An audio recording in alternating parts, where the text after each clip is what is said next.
following is a production of Watlington Shires and Pierce Productions.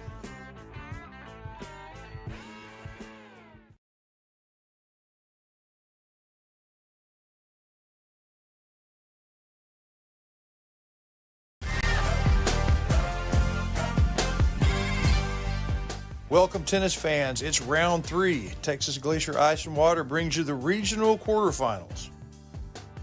Your Center Rough Riders were district champions, undefeated. And then in the playoffs, they faced Madisonville, a 10-8 victory, and then Bridge City, a 10-9 victory. Two very close rounds. Now only 8 teams remain in the region, 32 in the state. China Spring, they too were district champions in Madisonville's district, and they have had a cakewalk in the playoffs, taking care of Palestine and Little Cypress Mauriceville, only losing 1 game along the way. So this afternoon, we don't play Madisonville, we travel to Madisonville. NetSN brings it to you. Texas Glacier Ice and Water sponsors it, and we will give you the first serve next.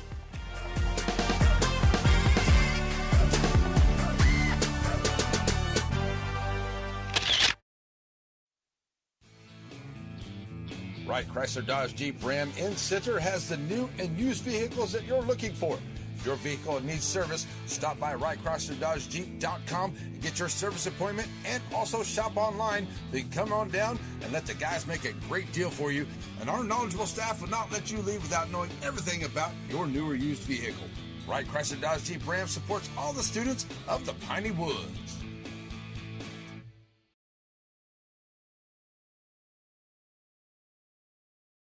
All right, folks, here we are live from Madisonville, Texas.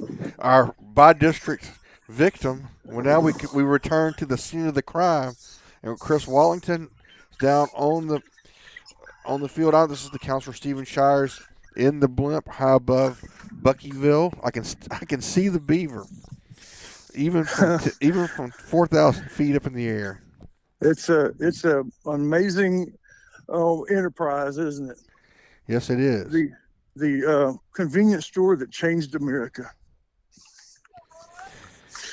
I am down here in Madisonville. It's the site of where some of Center's most exciting and improbable comeback victories in the playoffs. It's also the site of some heartbreaking last-minute defeats.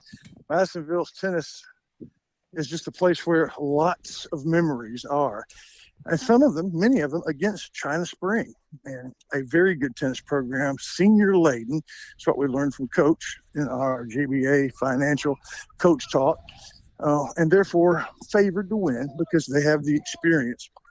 We have one common opponent, Madisonville. We beat them in by district 10-8. They beat them 10-5. But almost every game had a lot, the sets were close, and many of them went to tie break and super tie break. So not a team that's completely out of our league, but certainly a team that would be favored. So we talked to Holly Herndon and Wade Collard in the Center Motor Company player talk, and both of them said, yeah, we feel like this is, kind of bonus round. We really hoped to win the first one. Didn't really expect going into the year to get further than 2 deep, and then they did. So this is a good place to be. You just kind of, this is bonus. So I like that. Okay, that's where we stand. So Shires, we're going to hear from our presenting sponsor, Texas Glacier Ice and Water, the godfather of center tennis, Bob Reeves. And when we come back, we'll start because all of the matches have gotten underway here in Madisonville in round 3. Texas Glacier Ice and Water supports center tennis, and you know about their ice and their water and their reverse osmosis process to make it absolutely delicious. But ice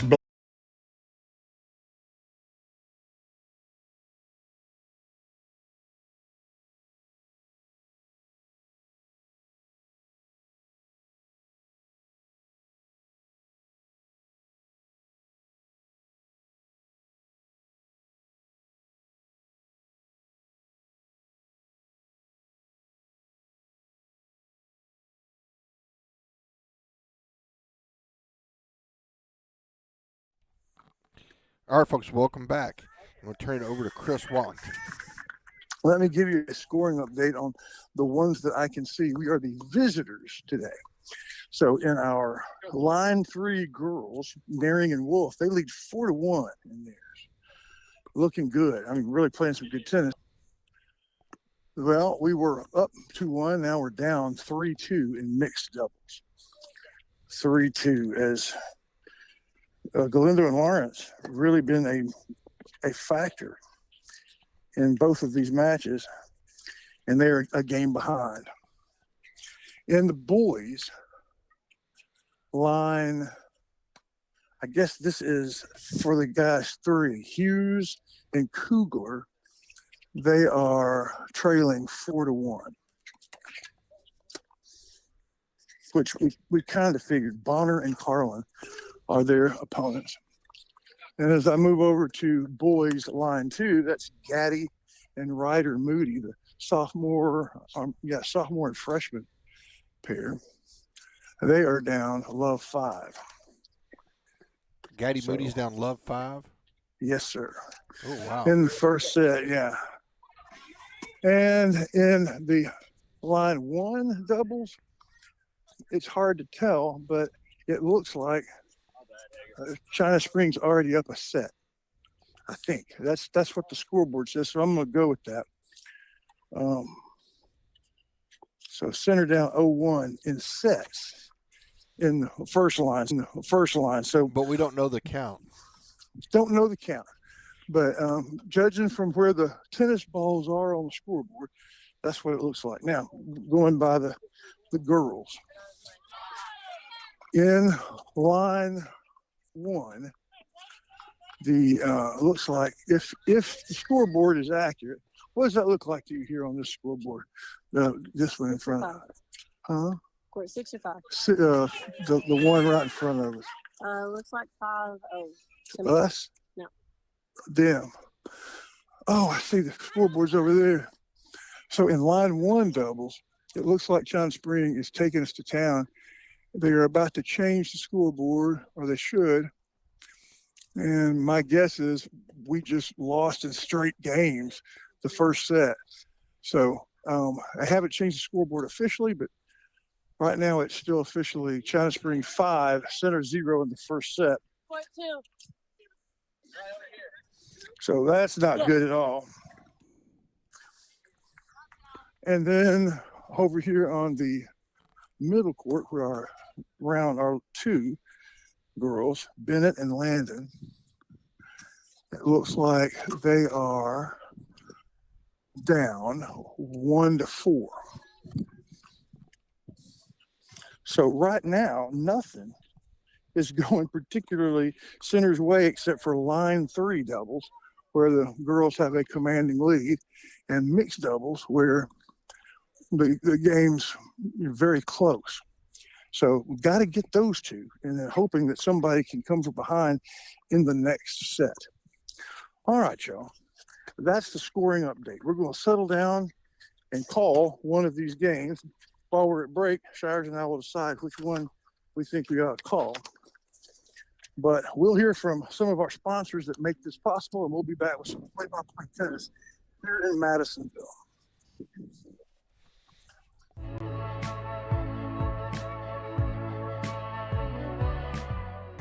We say thank you to the sponsors that make this tennis broadcast possible. They include Sharon Nelson Medical, Texas Glacier Ice and Water, Bounds Insurance, Center Glass, Aurora Concepts, and Cornerstone Balance and Therapy.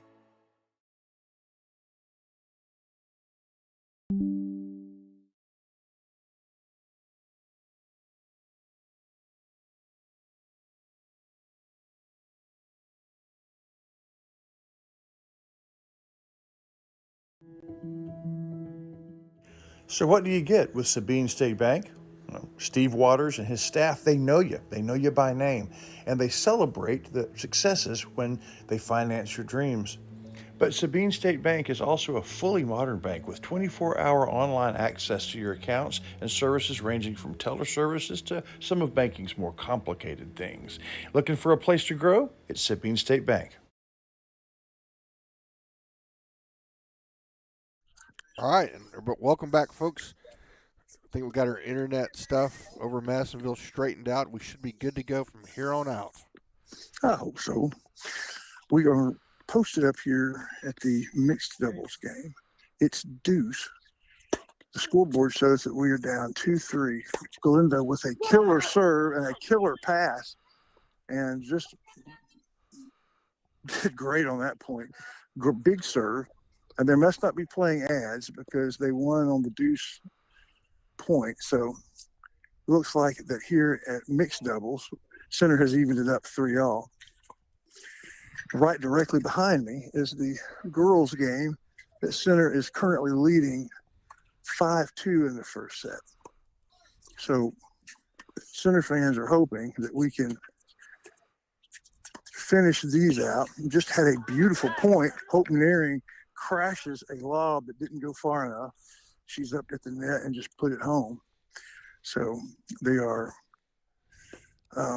let's see, their opponents are Tice and Escobar.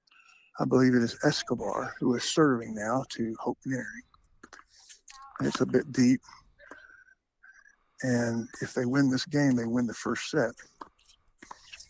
A little easy serve to Hope's forehand, gets it back to the up person. Up person had a chance to put them away, and they do. They both went to the ball. And they were both in the same spot, got it back over to the net player who was, that's Tice, who had a pretty easy full court choice. The coach would not have wanted to see that as both players move. So I would love to call this one until they win, and we'll see if they do. Serve now to Wolf. Her lob return is good to the backhand.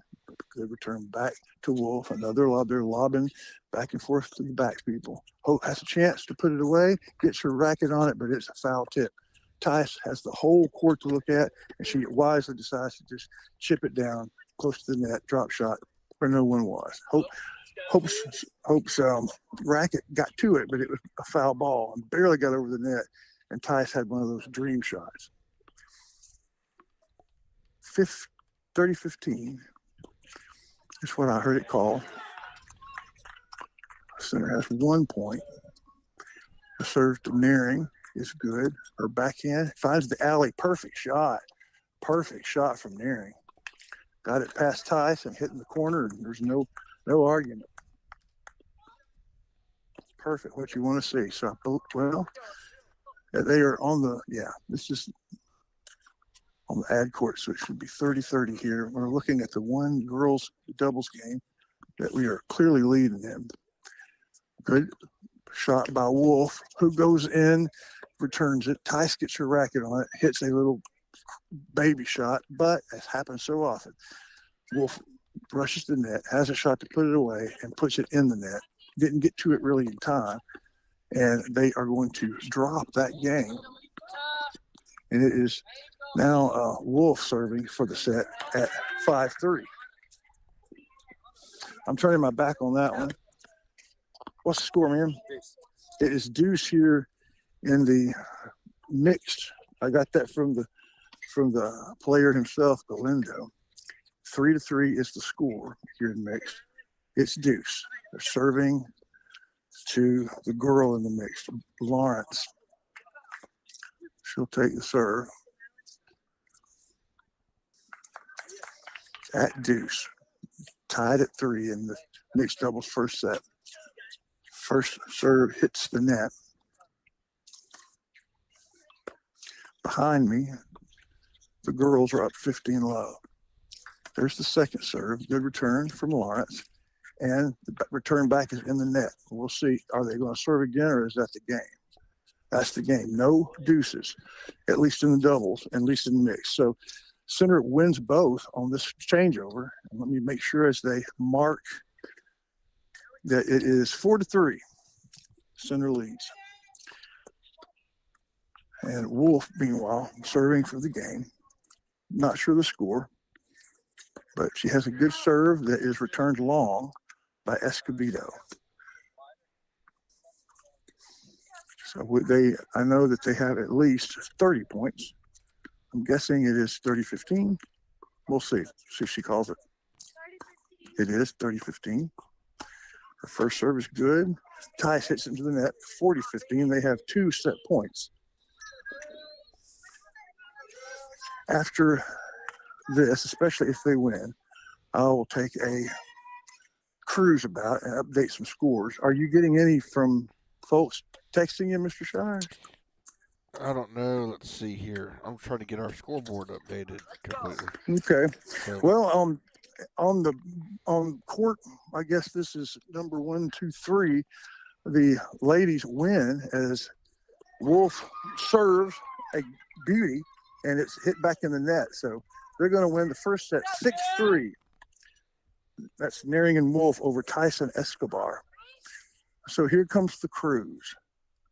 In the second line doubles, girls, they are down a set, 1-0, and that's where they stand. They have not begun the second set. do we know what the game count was there? And no, sir. I'll get that as soon as I can. And we need a Costa Collar game or set 1 too. Okay. Let's see. Acosta Howard. Yeah. I'll work on it. Do you know what the game count was over here by any chance? Yeah. Okay, not sure. You know what the count is here?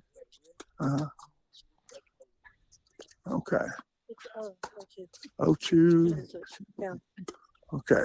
In the girls' number 1 doubles, they lose the first set. Do you know the ultimate game count on the first set? 6-0. Oh, okay. That's Yeah, right. we have It was that. 6-0. Now, Yeah. now it's going to be 2-1. And it's now 1-2 as the ladies have taken 1 game. So in the second set, they're down 1-2, trailing 1 set. That's the first line. And we're not sure what the game count was in line 2, but we do know that our ladies lost it. No, wait. Yeah, that's right. The ladies, looks like they lost it. I was looking at the wrong scoreboard and got excited for a second. Okay, we're going to take a tour of the men. And the ladies were down in in 2 of the 3, and up a set in 1. Let's see what's happening with the guys. Collard and Wade down a set. I know you need the game count. I'm going to try my best to find that out for you. But with Acosta serving, the visitors are up 2-1 in the second set, down a set, but they are up 2-1 with Collard serving. So a little bit of a spark of life here from the gentleman in the first line. Next door, it looks like we are just beginning the second set with Gaddy and Moody losing the first set. So we're down a set, and the second set's just beginning. Do we know what the game count was? 6? No. Oh, there's 6. I'll have to find that out from someone that was following it. And then here in line 3 doubles with Kugler and Hughes, they dropped the first set, and they are now down 0-3. 0-2. I'm sorry, 2-1. They're down 1-2 in the second. So 1-2 in the second here. And then a quick check on mixed doubles. The scoreboard shows still center leading 4-3. So there is an update. We're up in 1 set. We're tight in the first set of mixed doubles. And then the remaining, what would that be? 4, 5. Yeah, there's 7 of them. So we're down in 5. Right now it's looking like a 5-2 unless something changes. So with that, I'm going to try to find some game counts for you, Mr. Shire, and we'll go to break as the riders are in a struggle here in round 3, brought to you by Texas Glacier Ice and Water. Bob, I asked, do you have any specials? Anything you want me to emphasize? He said, yes. Emphasize Coach Dykes and his program and the record and the excellence over the years. And I said, easily done. I just did it. Thank you, Bob. We'll be right back here in Madisonville. Texas Glacier Ice and Water supports center tennis, and you know about their ice and their water and their reverse osmosis process to make it absolutely delicious. But ice blocks, they can do that. Ice sculpture, they can arrange it. Squencher thirst quencher, yep, they got it. And if your business has an ice machine, they can personalize it like they did for the Rough Riders and the Ponies. Texas Glacier Ice and Water.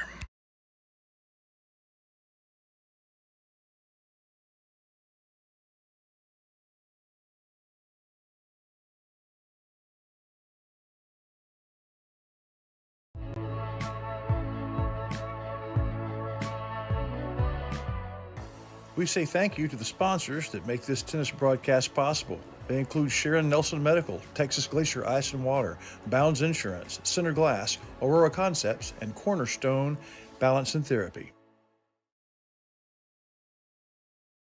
Hi, are you tired of the high cost of medical care? Tired of insurance that doesn't want to do anything for you? Don't have any insurance? I'm Sharon Nelson, a family nurse practitioner. I see patients of all ages for very low cash prices. For physicals, illnesses, labs, refills of medications, chronic disease management, male and female exams, suturing, joint injections, minor surgeries, come see me, Sharon Nelson at Nelson Family Practice, 420 Tennaha Street, across from the Dairy Queen and Center. Se habla un poquito español.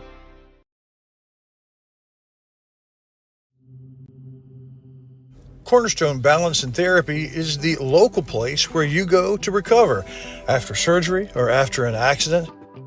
With up-to-date modern equipment and a staff that cares and knows you by name, the only thing better is where it's located, right at the four-way stop in the middle of town. Cornerstone, helping you get better. Everybody, welcome back. This is the regional quarterfinal match against China Spring, brought to you by Texas Glacier and Ice and Water. And Chris Wellington is now going back to our first line teams to see how they are doing. Well, here's the report.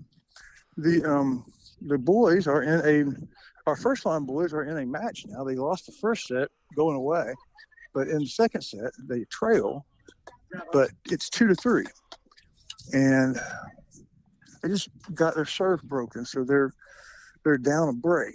But at 2-3, they've already obviously gotten a break, and they're in the middle of changing sides. So a little bit of a sign of life there. Yeah, but a sign of life. When you were down 0-6 the first time and you're 2-3 the second time, that makes you feel a little encouraged. Anyway, most of the center faithful are sitting watching on the girls' side, half of them on one end of the court 1, that's where I am now, and the other at court 3. So we're looking at our line 1 singles as Holly Herndon serves.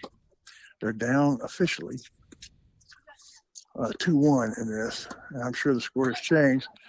Holly had a chance to come over from the net and make an easy shot. She missed it, kept her racket high and open, and sent it away. Let's see if I can get a score.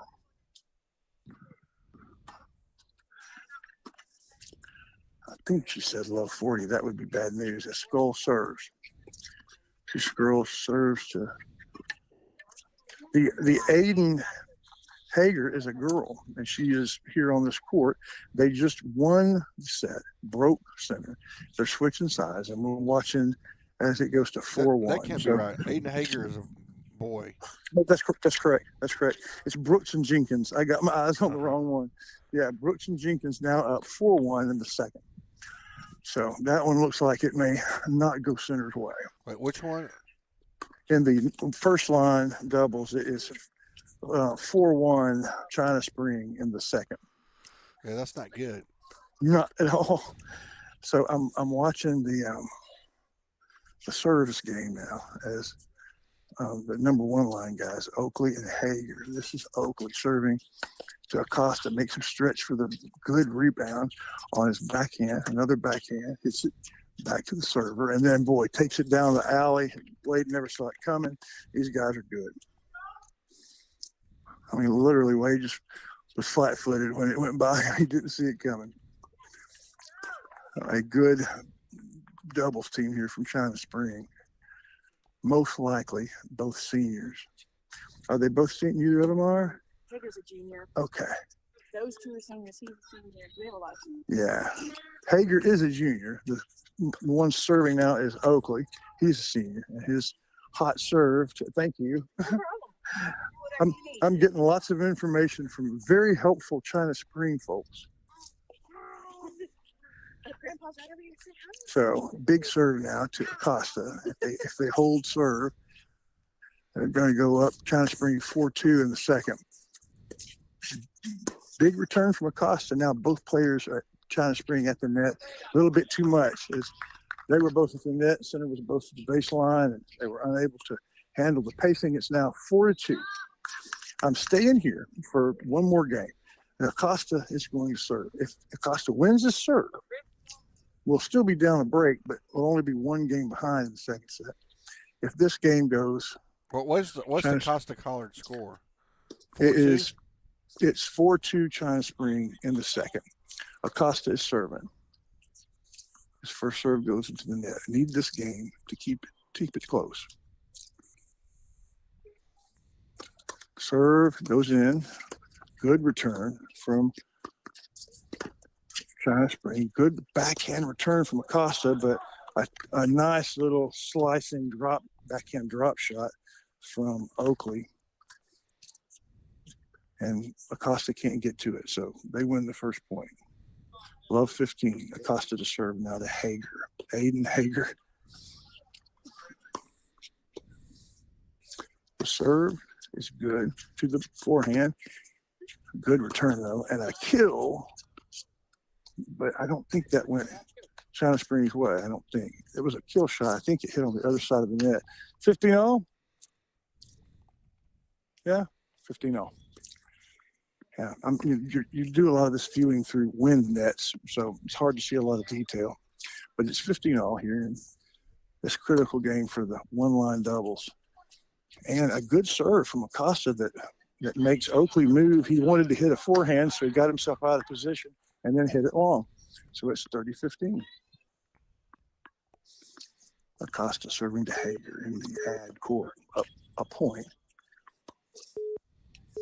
First serve, up, good spin, in, good return, back to the backhand of Acosta, who makes him move all the way out into the red. The return, though, goes into the alley. Collard was covering the alley, but not at that angle. And it was a really good shot from Hager. Off the court, found the alley. 30-all. Serving to Oakley. Good. Oh, I thought it was a good serve. They called it a little bit long. We'll do a second serve. 30-all. It's a difficult matchup. Neither of these guys are on our one-line singles. So they're playing the best players from China Spring. Good serve, good return. Up, man, Hager makes a good shot. Collard gets it back. High, easy, big kill, and Hager does what so many young people do. He puts the kill shot in the net. So that puts us at deuce. Serving, no, that's not true. It's 40-30 now.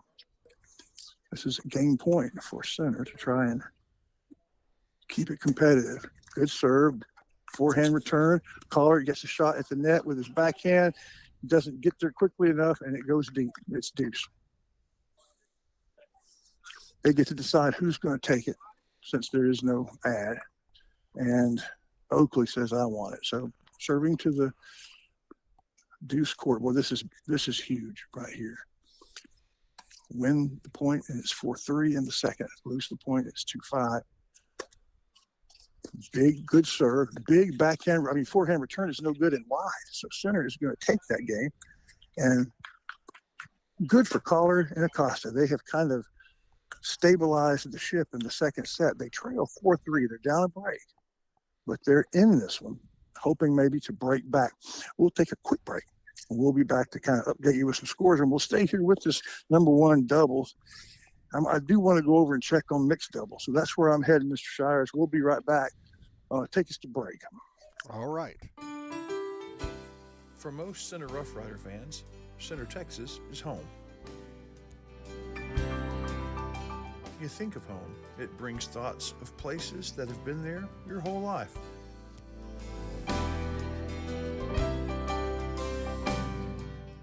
of those places is Bounds Insurance.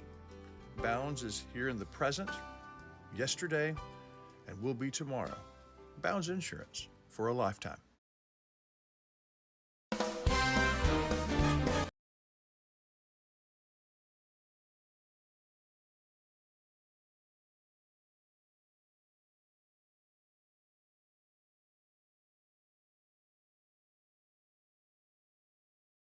For repair or creativity, it's Center Glass.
You don't have much confidence at all for the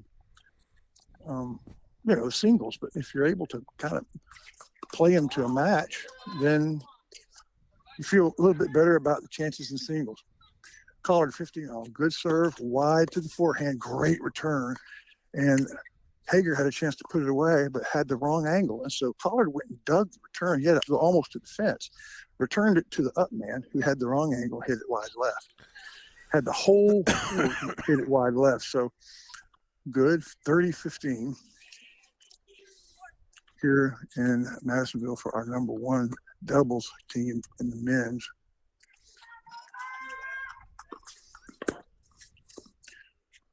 First serve is a little long. This is to Hager, up 30-15.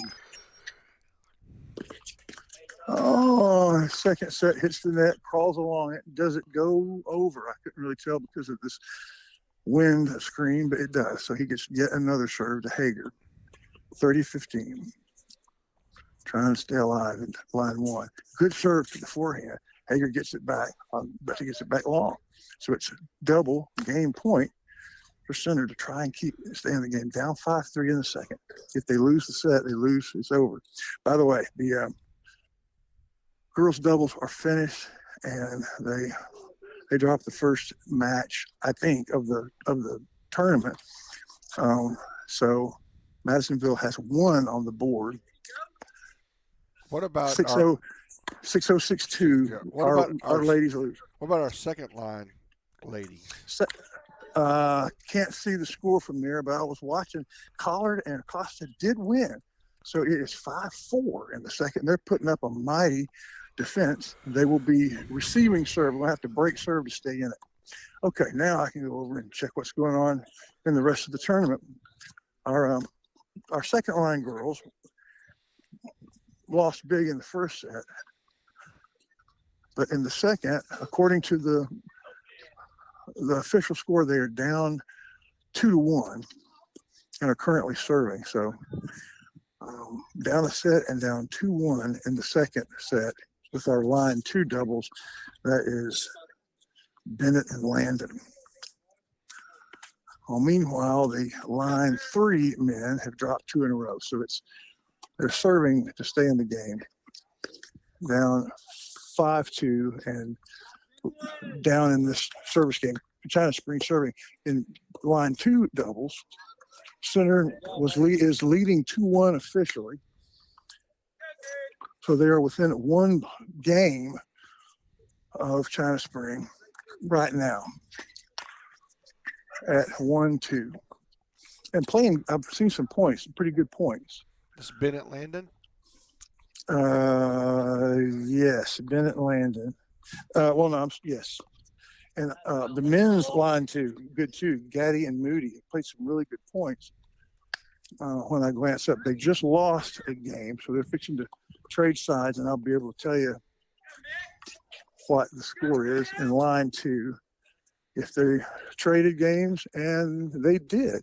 Basically, they're on serve in line 2. Okay, we're back here at line 1. The score is 5-4.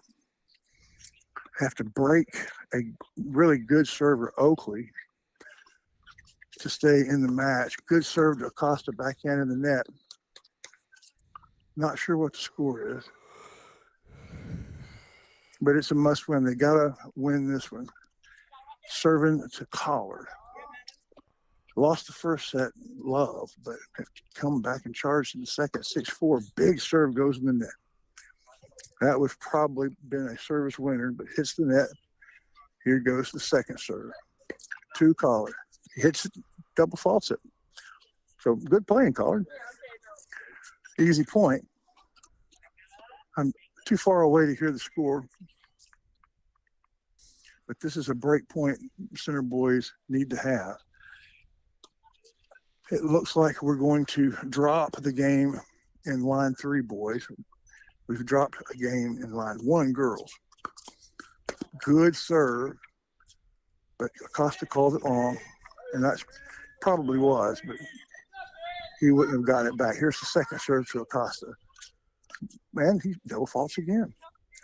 So Oakley, everything that I've seen him do has been top notch. Has dropped 2 points and is now serving to Collard, giving them a chance. Big serve goes into the net. Second serve to Collard.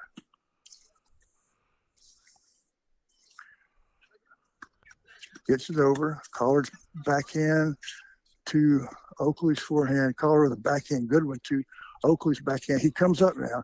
The lob is not enough, and the kill shot to Acosta almost hits him in the head. So I'm going to guess it can't be 15-30, so it's almost got to be 40-30 here. And they're serving for the match. This match point, as best I can tell. Could be wrong. Second serve to Acosta is in. His backhand goes right back to Hager. It's a kill shot, but he gets to a hook shot. A return is nice now. Oakley moves to the net and puts it away and finishes it. But a good fight there in line 1. It's going to drop for China Springs 6-4 in the second, but despite the valiant comeback, it's going to end for China Spring. They have 2 games on the board now. Got 3, right? Because you have Hughes, the line 3 boys, line 1 girls, and now line Well, 1. that's true. You're right. Line 3 boys just ended. So it's all of those games went China Springs way. So it's 3-0 right now. So I'm back here at the line 3 girls, where we won the first set, and it's still 2-1 on the scoreboard. It's where I was an hour ago. That can't be right. It was 3-3 the last time you gave me an update. Oh, I may be looking at the wrong scoreboard. It's 3-3 and mixed. It was 3-3 and mixed, but in line 3 doubles, it still says 2-1 on the scoreboard. Is that still accurate? Surely not. I don't know what's not here. Okay. So have an on the court veteran assistant reporter. How are you doing? I'm doing good. Tell everybody who you are and where you're going to school and all that. I'm Katie Nearing. I went to Center, but I'm currently a teacher at Joaquin now. Where did you go to school? Center High School. Yeah, but to college. Oh, UT Tyler? UT Tyler. And you're out and you're teaching. Uh-huh. God, I thought you were a senior in college. Okay, Uh-uh. congratulations. Thank you. Who's in your classes today? I don't know who's in there, not me. Well, thanks for the update. They have just switched sides, and oops, if that's correct, China Spring has won both of those in the last switchover. So in line 3, Center up 1 set, but down 3-2 in the second. Checking on mixed doubles. And line 3, which is Nearing and Wolf, we won the first set. Did you get a game count on that? You just said First 3-2. Yeah, but on the first set, how we won? 6-3. Okay, good, thank you. Yes. And so over in line 3, which is, we're going to stay over here in this side. We're down 4-3 in this set. So both of the ladies that are down, and let's check the mixed doubles. So wait, which set are we, or which game are we 4-3 down?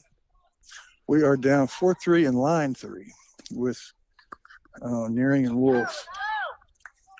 But they're serving and won the first point.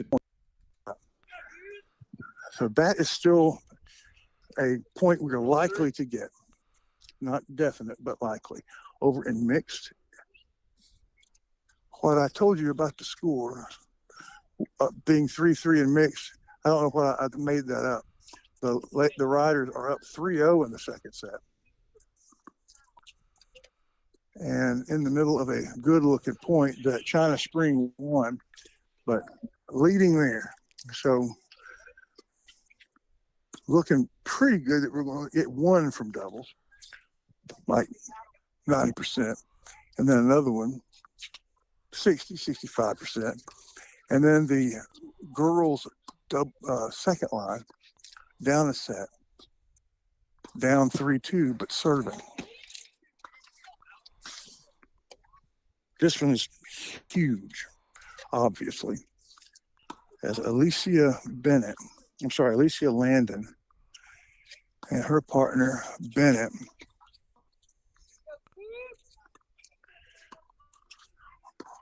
are serving. It's 15-30 as Landon is serving, trying to even the set. First set's a little long. Serving to Field. Second serve is a lob, but it's in. Field hits it hard back. Landon hits it back a little bit long, so they lose the point. 15-40. So double break point.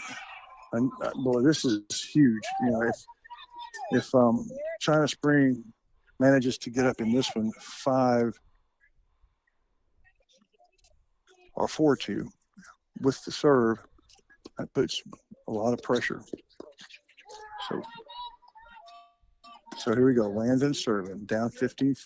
Serving to Turner. A little bit wide on the first serve. Second serve. It's a lob. Good return. Wide. Landon, beautiful return, and it bounces twice. Or does it? Yeah, it does. So just a really good return put it where no one was. Turner ran to it, couldn't quite get to it. So it is 30-40. China Spring has a break point here in line 2 doubles. Looking at Landon and Bennett for the Riders. Team is down 3 doubles matches. But in the remaining 4, there is some hope. Here comes the serve. Second serve's in the net. I'm sorry, the first serve. Her first serve was a let. Here comes the true second serve. Backhand return, back to Landon. The net player Turner gets to it and ends the point.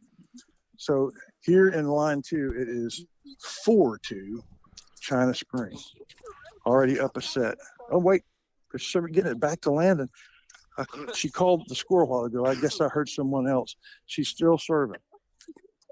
Still serving. I thought the game was over. Here comes the serve to Turner in the deuce court. Good first serve. Nice return back to Landon. Landon hits it. Field. She hits it right to the up player, and it's an easy out for Field. And she's still serving. I had that completely wrong. Instead of 15-40, I think she said 15-40 and meant 40-15. But if so, she's serving to the ad court, so this is bound to be a pretty important point. The serve to Field is wide, and she calls it so. Second serve. Field's backhand goes back to Landon. Her backhand goes back to Field. Field back to Landon. Landon lobs. Good lob. Field hits it into the net.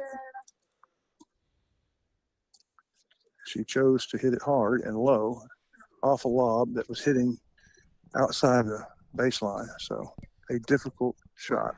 I'm going to step away for just a By moment. the way, okay, all right, line 3 is 4-4 with center leading by a set. 4-4. But a good shot from China Spring catches Hope Nearing's alley. So they are 4-4 in that one. One that is obviously a must-win for the Rough Riders. I'm going to stay here with this instrumental game. If center can pull it out, they tie up 3-all. Good serve.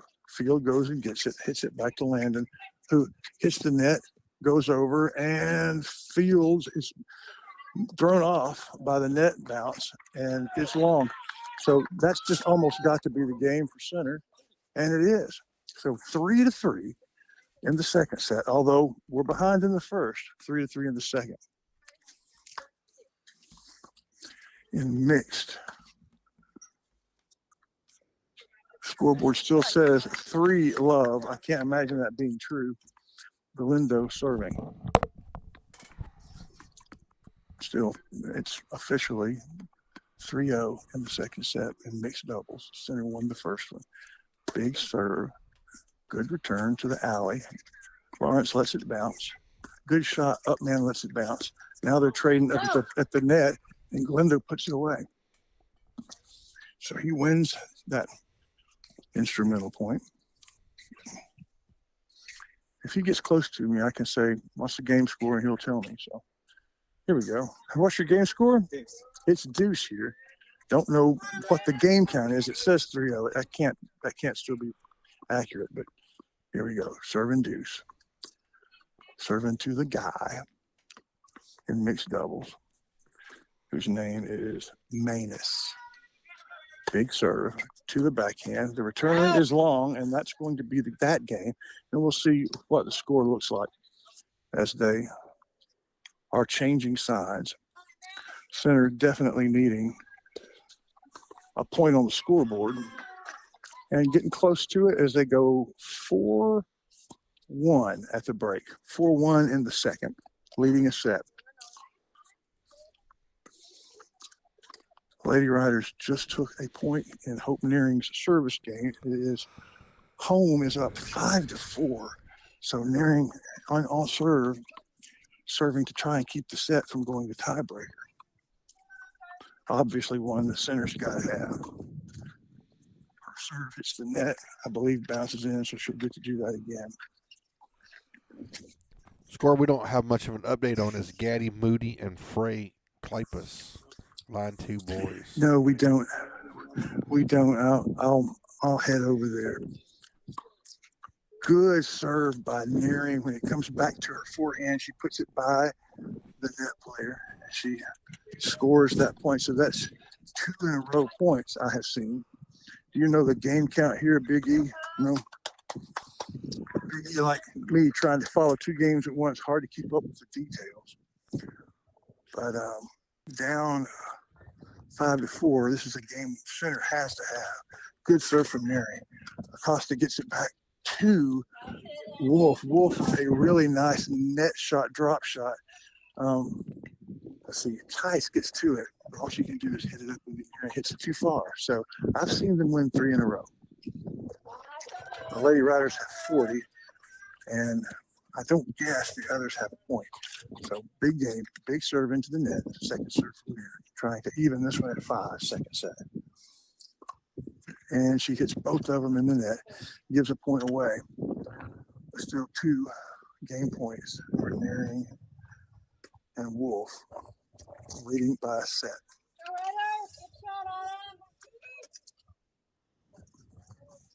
Good body language from line 2, struggling to stay in the match. Down a set, but tied up in the second. Nearing serves to the forehand, goes to Wolf, and she slams it down. It's 5-all in the second set. In line 3, center won the first set, so that may be our first point. Meanwhile, back here on the mixed line, it is still 4-1. China Spring serving, so it's the first game of that switch over. I'm going over to see if there's still life in line 2 boys. When we get through with all of the doubles action, we'll go to the Farmer State Bank halftime break, learn a little bit about this format, learn a little about our sponsors, and we might play that player talk. We may have time for that then. Had a good interview with Holly and Wade. So over here in line 2, wow, center is leading 5-2, Mr. Shires, and serving. Line 2, boys doubles, 5-2 in the second set. They dropped the first one. First serve, this is in line 2. That is Ryder Moody serving, I believe, to Frey. He double faults, so me walking up was a bad omen, I guess. Up 5-2. They just are 1 game away from evening the score. I have our number 1 doubles team from last year. I still have y'all's interview on my phone because I don't want to erase it. Yeah, I was going to erase it, but I just couldn't. So anyway, how's it going? It's going great. Tell everybody who you are. Oh, I'm Sarah Hall. Yep. And who are you? I'm Reese Cockrell. Are y'all going to school in the same place? I go to Angelina and she goes to SFA. So this is a reunion. Well, we see each other all the time. Well, good. So it's a reunion like every day. Well, they are watching an important game. Do you know the game count? Is it still 5-2 or is it 5-3? I think it's 5-2. Okay. So I just looked up and Ryder served his first serve out and long. We'll see what happens when this match is over. This is big breaking news, as it looks like. Now, there's all of the games that are on the court right now. The matches are competitive. It's technically, theoretically possible we could win all 4 of them, even though we lost the first 3. Here comes Ryder Moody's serve. We believe leading 5-2 in the second set. Having dropped the first one, good for her. Big return. Ryder hits it back. Front man moves over. Nice shot across court by Bryce Gaddy, but a perfect, beautiful shot. As I believe that player is Klipus. Sorry, that's Frey. He has to go all the way off the court and hits a nearly 90-degree angle shot. And just nearly impossible to do because, I mean, Gaddy had perfect position, hit the perfect shot, and somehow or another, Frey from China Spring just nails the perfect shot. Couldn't have been any better, and they win the game, so it is now 5-3 as A UIL official actually changed it so we can see it. 5 serving 3. Center trying to break to win the second set. This is Klapis. Second serve to Gaddy. Good. Up man gets it back. Gaddy puts it in the net. So that is Frey getting his racket down below the net. Not a particularly aggressive or a good offensive shot, but there was very little that Gaddy could do. Everybody distracted for a moment by a light blue helicopter. That's not you, is it? Did you see the helicopter? Yeah, I in see the it. blimp? I see it down there. It's well below me. Okay. Yeah. There is a good serve that's returned by Riders to the forehand of the server. Big cross court. Gaddy gets it back. They get it past Gaddy. Moody goes for it, almost gets it back. Really good tennis. I mean, Center's playing well, and since I've been here, China Springs just playing more weller. So it's 30 love to try and make the score 5-4. Center in the second set. Big serve into the net. Gaddy to return the serve. They lost 6-1 in the first set, but we're up 5-2 in the second. Now it's 5-3, and now it's 40 love as China Spring is serving to go to try and make it 5-4. It would be a big second set comeback for them. They have all the momentum right now. 40 love here in this. Now it's a game that we didn't even know that we were in, but we are. First serve to Ryder, a big one, but it's in the net. This is, I believe this is Frey. Second serve is into the backhand. Good return. And he frames the forehand. And unforced error, and that's the first point in the game for Center. 2 seniors. They both take a walk off the court to talk it over.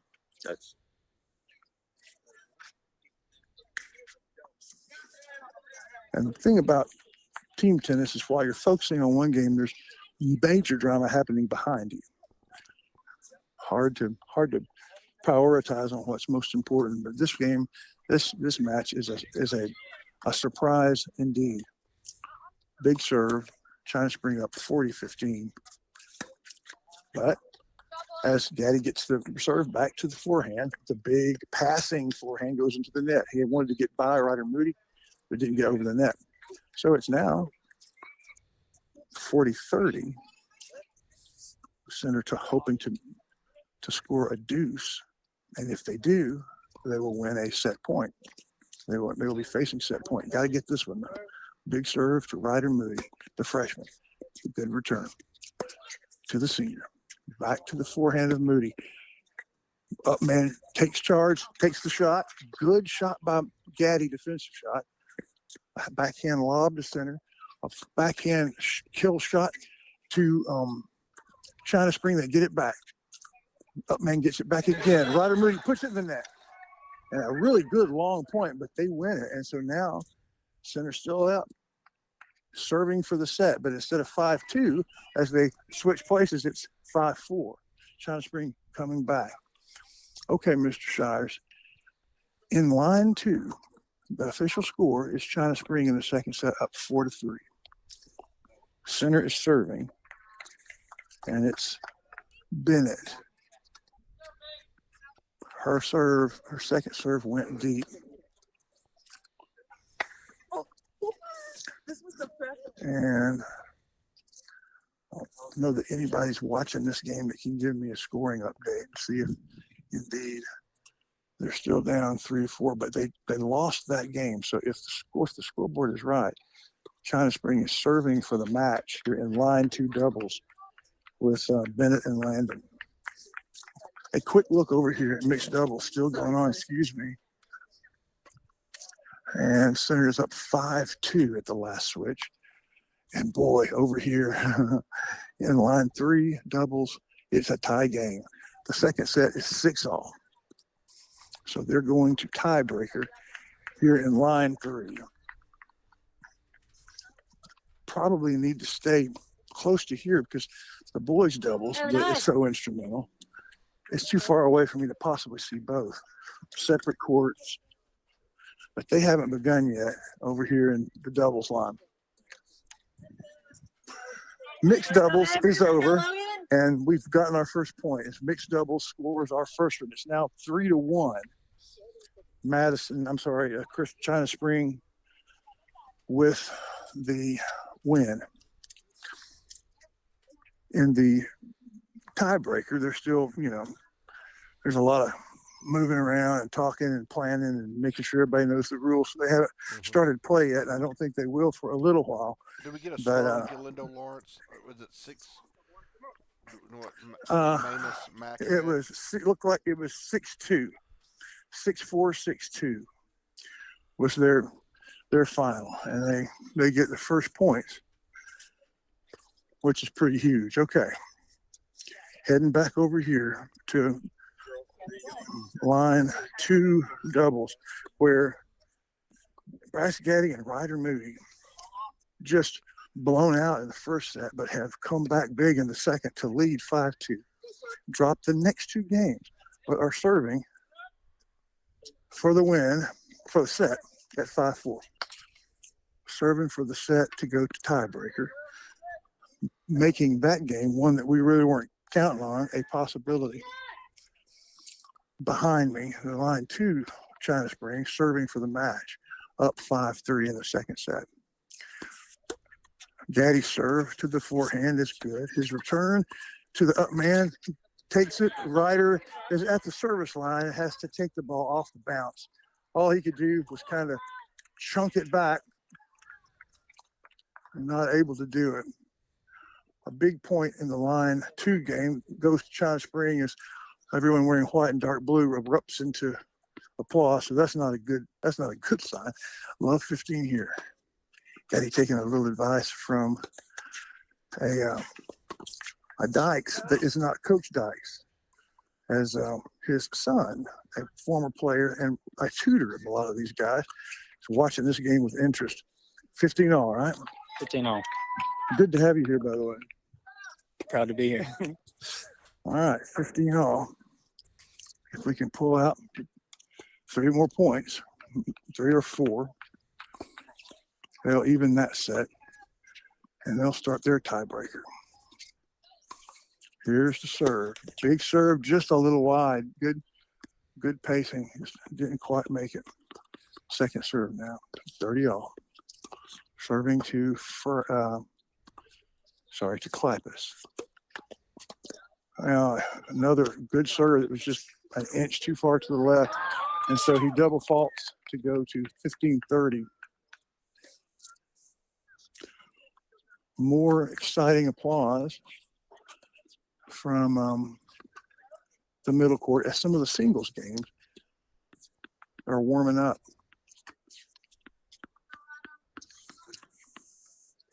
Bryce Gaddy, 15-30. Oh, God, you called the score. I heard everything. Here comes the first serve. Good serve to the backhand. It's back. Moody had a chance to put it away. Couldn't. They get the ball past Moody. Moody had to move to the net to make a shot. It wasn't a put away. So Klipis gets to it, hits it by him. Movement advice from Coach Dykes, but it is now 15-40. And China Spring hoping to break and tie it up at 5. Center needing this game very badly. A match that we didn't really think would be ours to have. Here comes the serve. Good serve, good return. Ryder hits it at the net but doesn't put it away. It's still in play, and Gaddy a little bit too much on the forehand. And that game goes to China Spring. So they won 3 in a row. Center had it 5-2, couldn't finish, and it's now 5-5 here in line 2 boys. Down the set, tied at 5. Checking on the other games, Center is hanging on in line 2 with score at 5-4. 5-4. Meanwhile, I'm going to go check on the score 3-3 in the tiebreak in the second set. This is Center. The tiebreak is for the second set. If center wins, they win the set, they win the match. If they don't, then they start a new super tiebreaker. So a lot of drama here. Serve from China Spring. Big shot from Wolf. Nearing at the net. But a very aggressive kill shot. A very aggressive kill shot from, who is that? I believe that is Tice. She thought she could put it away. Too much racket. It goes deep. So it's 4-3 center. Tice serving and nearing. Good shot from Wolf. I thought she put it away, but she put it in the net. Had the shot. Missed it. 4-all in the second set tiebreak. 4-all. Serve into the net going to Wolf. Second serve. Oh, just a little easy one. And Wolf did what so often happens. It's an easy shot, so you just kind of forget your form, put your racket on it into the net. An unforced error. Now Hope nearing to serve down 4-5 in the second set tiebreaker. First 1-7. Here's her first serve. A good one. Nice looping return back to Hope. Hope puts it in. Just didn't have her position, and the forehand bounces into the net, and so it is tiebreak point, I believe, at 6-4 or 4-6. Here comes her serve. Beautiful serve. Big, good forehand return. And again, Wolf has a put away, but instead puts it on top of the net and it bounces away. So the match is tied at 1 set apiece. Third set tiebreaker begins as soon as they get ready for it. And no reason to say, because you can look at the scoreboard and tell yourself, gotta have that one. We won the first set and had a chance to put it away, and then had a chance to do it in the tie break. Didn't happen. So coaches talking it over with their players, and I am now moving to see what's going on with the remaining two. Still going on. Right. We have the line twos. Yes, the line twos are. Yeah. So I've got nice to step away point for going just on. a minute, Mr. Wallington. I'll Okay, be right good back. deal. In this critical match, line two girls. What looked like, I got here to the end of the point, it looked like Turner hit a good shot in the corner. I'm sorry, that's field. And it was called out. So this is the instrumental game. If center loses it, the match is over. If center wins it, there's still drama left. Here comes the second serve to field. Nice return. And Landon just swings and misses. It's like Major League Baseball. It just set up and missed the ball. Match continues. Just want to try and pick up a score. I know we have 1 point. Don't know the others. Serve to Turner. Turner's return is good. It pushes Landon all the way off the court. The up man gets to it. They managed to get it back twice. Lob, long. And that's the point. The point is over. A very good, it looks like that's the match. That was match point. They held it. So they win line two doubles. And I'm not sure what the first score was, but the second one, we lose that set 4-6 in a good match where the seniors just had, from China Spring, had what it took. Had what it took to finish. All right, checking in with the second line double. Looks like they are in some sort of tie break. So tell me what the situation is here. Okay, so And who are you? I'm Brady Oakley. From China Spring. They're from their first doubles team. So what's going on? So our boys just went up 6-5 after being down 2-5. So 1-4 in a row. yes, sir. Good news for China Spring. Not so good for Center. Huge news for China Spring. Love to see it. All right. So now it is 5-6 for the Rough Riders, and Ryder Moody trying to serve to stay in this match. If they lose this game, they lose the match, and China Spring will get their 5th one. It's now 4-1 on the big scoreboard, with a super tiebreaker going on in line 3. Big serve goes into the net. That's Ryder's first serve. He's serving to Clapus. Sorry, that's Frey. His second serve goes in the net. He was trying to baby it over, kind of a drop serve, doesn't quite go over. He gives China Spring the first point, love 15. If they win it, they go to a set tiebreaker. If they lose it, China Spring gets their 5th point, and that puts all the pressure in the world on the super tiebreak in the line 3. It's about to begin. In fact, they just started behind me. Ryder serves to Clapus. Good play at the net by Bryce Gaddy. Went over and just put it between them. A good return. Bryce Gaddy leapt like, well, a panther on China Spring. And it's 15-all. Shires, while you were in the back of the blimp, it is 5-6 in line 2 doubles as center is trying to stay in the match, serving to tie it at 6 and go to tiebreaker. It's 15-all. Ryder serving to Frey, who gets it back. A good serve, nice return, good return.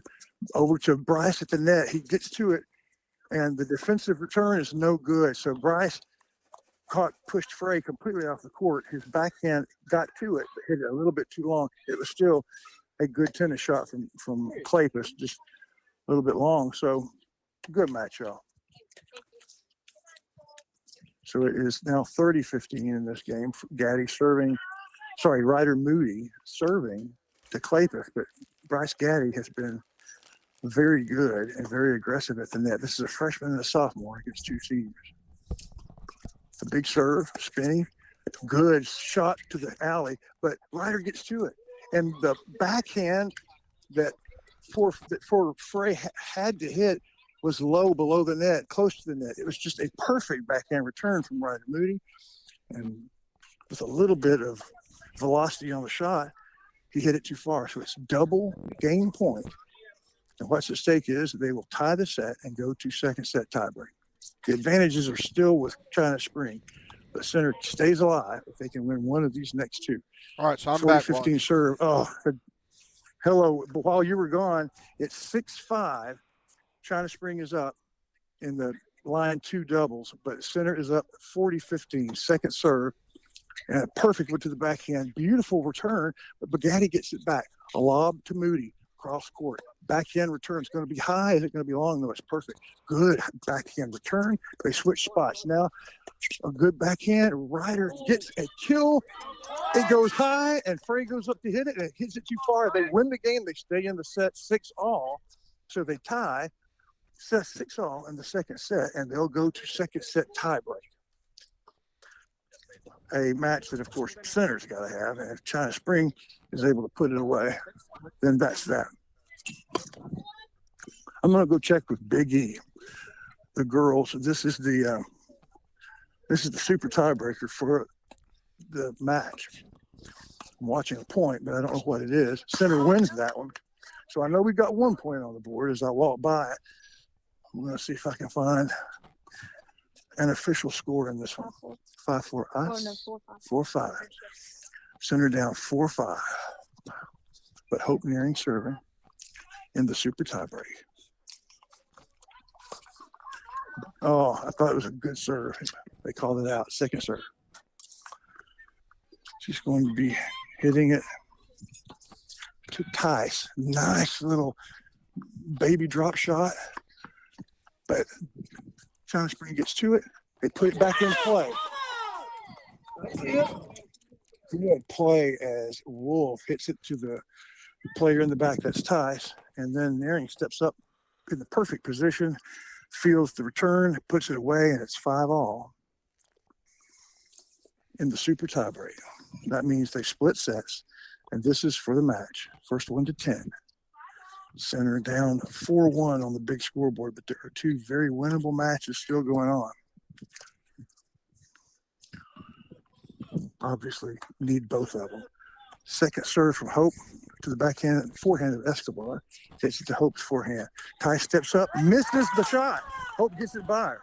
So it is 6-5, and they are close to switching sides. Switch sides on every 12, so 6-5. So Bennett Landon ends up falling, I guess. Chris Wallington. Let's see. Yes, they fell 6-4 in the second. Okay. So 4 matches for China Spring, only 1 for Center. But we're in a super tie break here, up 6-5. Hope Nearing with a beautiful backhand shot. They're trading lobs. Hope has to go get it over her head. She's not that good at running down lobs, so she had to do that. Got a racket on it, missed it. So as they switch sides, it's 6-all. As close as it can be. Center fighting for life. China Spring fighting to kind of put one of the nails in the coffin. Certainly won't be over, but this is the one we were kind of counting on since they won the first set and won it pretty convincingly. But China Spring comes back. Several singles games underway, but we're going to, as always, as is our tradition, we stay here with the doubles. Finish what we started. Well, I was going to go check on the boys and their tiebreaker, but I can't because they've switched sides and they're underway. Center is going to lose the first point after the switchover, so it's now 6-7. China Spring up by 1 in the super tiebreak.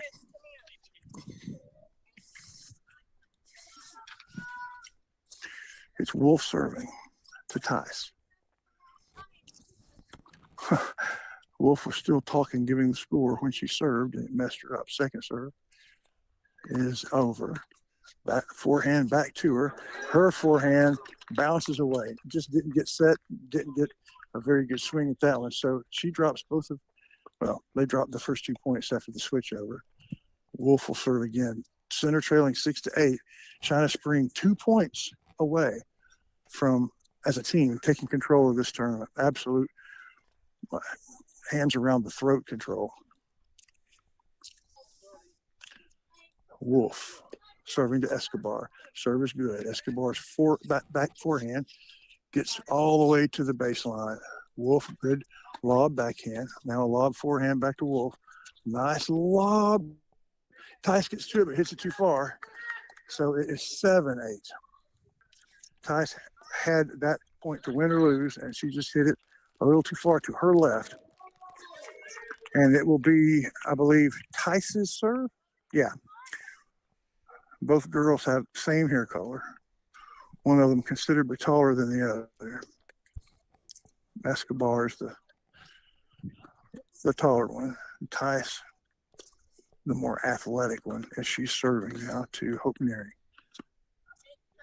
8-7, China Spring leads. First serve is good. Nearing gets it back. Her forehand back to Nearing. Nearing puts it in the net, and it is turned its match point, double match point at 7-9. China Spring has 2 chances to win it outright. So here it goes at 9-7. The serve to Wolf. Good serve. Wolf puts it in. Oh, no, it's deep. Second serve. I thought that was that. Second serve to Wolf. It is in the net. The first serve was a let, so that was her first serve again. Here comes the third serve now to Wolf. A lot of pace off of it. Wolf gets to it. Escobar has a chance to put it away and does. Beautiful shot to the corner. And China Spring Cougars come back and steal that one. One that Center was counting on is for Center is 6. What was the first set count in line 3, Mr. 6-3, 6-6, 10-8 or 8-10 in the tiebreak. Yeah, which brings everybody over to the 6-3, 6-6, 8-10. Everybody now coming to watch this doubles game with China Spring up 5-1. What's the story here, y'all? Do you know the scope? Six all there in the tiebreak. The set tiebreak? 6-6 in the set tiebreak. First 1-7. Yeah, I think it's 1-all in the tiebreak. Right. Oh, they won the second set? No. It's tiebreak for the set. Okay. Tiebreak for the second set. It's tied. Not really sure what the score is, but here we go. Center's going to win a point that I just walked up on. We'll see if we can get the score. There is a UIL official here. I was hoping he might give us the score with his hands, but he doesn't. Really kind of the last gasp of hope for Center. Mr. Shires, if you're down 6-1 after doubles, that's nearly an impossible task. Wow. Already down 5-1.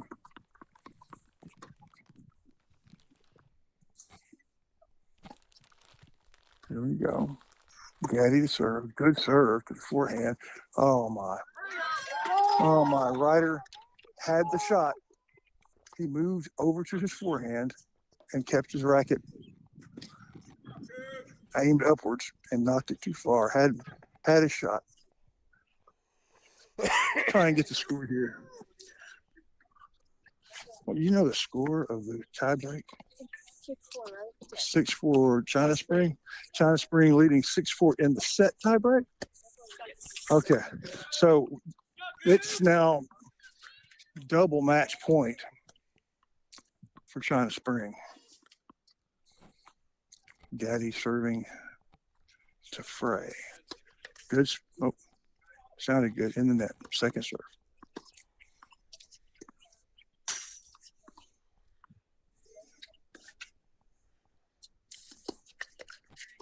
Serve gets over.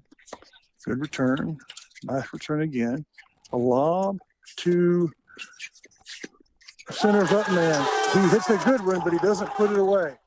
When it comes back to him, it's below the net, and he puts it into the net, and that tiebreaker goes 7-4 to China Spring. So the second set was 6-all. 7-4. China Spring wins that second set and that that match, and so it's 6-1, and not looking good at all for the Rough Riders. I'm glancing at Laura Skull. She is down 1-2 in her singles match, but that's bad news. All they got to do is win 4. Center's got to win 9. A tall order. I tell you what, we're going to take a big, long break while I get some water and find a restroom. This is the second. Before we go to break, let me take care of something official, Mr. Shires.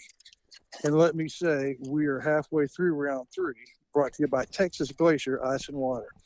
As the teams reset, I'm going to reset. It's time for the Farmers State Bank halftime break here on NetSN. Texas Glacier Ice and Water supports Center Tennis, and you know about their ice and their water and their reverse osmosis process to make it absolutely delicious. But ice blocks, they can do that. Ice sculpture, they can arrange it. Squencher, thirst quencher, yep, they got it. And if your business has an ice machine, they can personalize it like they did for the Rough Riders and the Ponies. Texas Glacier Ice and Water. Serving our communities for over a century, Farmers State Bank continues to meet the financial needs of East and Central Texas. With roots that run deep, Farmers State Bank serves as a source of financial strength to meet the needs of our neighbors. From a comprehensive range of financial products to individual service, we remain dedicated to being a true community bank. Farmers State Bank, improving lives and fulfilling dreams.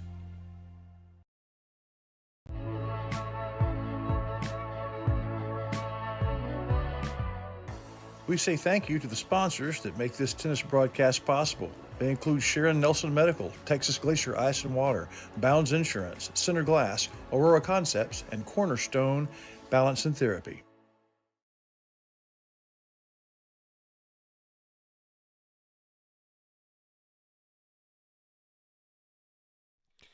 Everybody, welcome back to the Farmers Bank kind of halftime show here in Team Tennis, live from high above Madisonville, Texas. This is the Counselor Stephen Shires in the Bowles Feed Blimp. Rev the engine up here as we get ready to go to our batter scoreboard, where we will look at what happened in the doubles round, which is kind of a reversal of what normally we expect from the Rough Riders, where they have very strong doubles play, but not so today, as China Springs is up 6-1, and our gentlemen's doubles, Acosta Collard, dropped in straight sets to Oakley Hager, 6-love, 6-4. We just saw the exciting match between Gaddy Moody and Frey Klapis. That one, Gaddy Moody dropped the first set 6-1, but stormed back and made a fight in the second set, losing in a tiebreaker 7-6.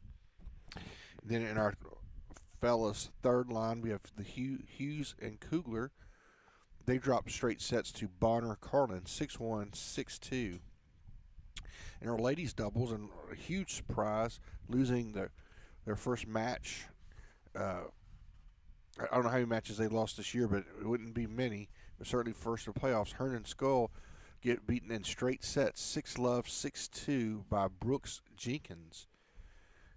Bennett Landon also fell to Turner Field, 6-1, 6-4. And then the match that comes a backbreaker for the Rough Riders, Neighboring Wolf, started out 6-3, but Tice Escobedo is able to come back, win a second set tiebreaker 7-6, and then win the super tiebreaker 10-8.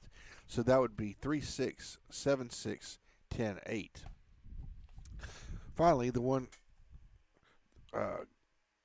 nice thing for the Rough Riders, Galindo Lawrence is able to win in straight sets in the mixed doubles 6-4, 6-2. That's going to set up our singles matches, which we have Galindo versus Oakley. Looking forward to that one. We know Laura Skull is trailing Sophia Brooks 2-1, and there will be various other ones going at the moment. But we're going to take a quick break, and what we're going to do is we're going to hear from a couple sponsors, and then we'll come back and we'll hear the player talk where Chris Walton sit down with one of our players. This is the regional quarterfinal round, China Spring versus Center in tennis, right here on NetSN.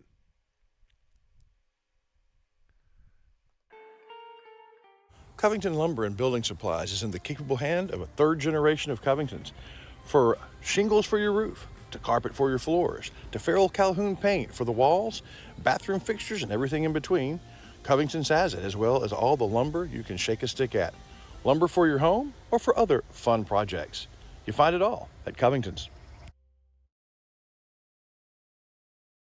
Batters Law Firm is proud to be a third-generation law firm serving the injured people of East Texas since 1964. Batters has settled thousands of cases and paid out over $25 million to clients from settlements in the past 2 years. Visit one of their locations for your free, no-appointment consultation and let the Batters team implement their proven approach that incorporates treatment and recovery while maximizing settlements and payouts. Batters Law Firm, serving you in Nacogdoches, Lufkin Center, and Houston. Remember, when it matters, call Batters. 833-BATTERS. 833-BADDERS.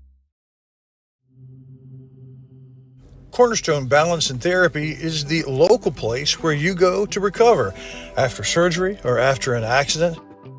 With up-to-date modern equipment and a staff that cares and knows you by name, the only thing better is where it's located, right at the four-way stop in the middle of town.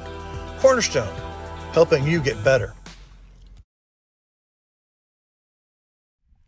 Everybody, welcome back. This is the Farmers Bank halftime show here. Yeah. And so we're back with Chris Wallington. We're about to do our tennis 101 for the folks. Cool. To hear about that. So we're going to do that right now. And then we'll come back. We'll start getting everything lined up for the singles matches, which the Riders are going to need a mighty comeback here. The faculty and staff of Watlington and Shires University proudly presents Team Tennis 101. Almost everyone has a mental image of what tennis is, but very few people are acquainted with the team concept. It begins with a squad of players, 13 in all. 6 or 7 boys, 6 or 7 girls, maybe more if you want to alternate between singles and doubles players. Once the contest begins, each game counts a point. So we begin with the doubles segment of the competition. There will be 7 doubles games played, 3 girls doubles matches, 3 boys doubles matches, and 1 mixed doubles match. The only sport in all of Texas state competition where girls and boys compete with one another. At the end of that segment, you can have any score between 7-0 and 4-3. You hope to be at least 4-3. Then 12 scheduled singles matches, 6 boys and 6 girls. The first one to win 10 total games is finished, and when you get to 10, you stop, even if other games are being played. So the pressure is on. Every game counts. And the audience knows that. As the contest gets closer to that 10th game, you see the crowd begin to rush to find the game that might be closest to having it all end. They want to get there for the final celebration. And so you see, Team Tennis strikes a balance. It has the elegance and grace of tennis and the striking dramatic finality of a foot race. So there you have it. UIL Team Tennis Competition. It is a tradition here at Center High School, and a sport that those of us at Watlington and Shires University would love to see grow. Have a good tournament. Serving our communities for over a century, Farmers State Bank continues to meet the financial needs of East and Central Texas. With roots that run deep, Farmers State Bank serves as a source of financial strength to meet the needs of our neighbors. From a comprehensive range of financial products to individual service, we remain dedicated to being a true community bank. Farmers State Bank, improving lives and fulfilling dreams. Hey, y'all got a dirty truck. Well, then take it to Joe's Car Spa for a spa day. At Joe's, they make them shine. And they're standing by to work with the community. They was elected best of Shelby County this year, and it's called Joe's, but it probably ought to be called Reed since Reed Grant owns it. So, Billy Don, when it's time for your car or truck to have a spa day, where do you take it? I don't know where.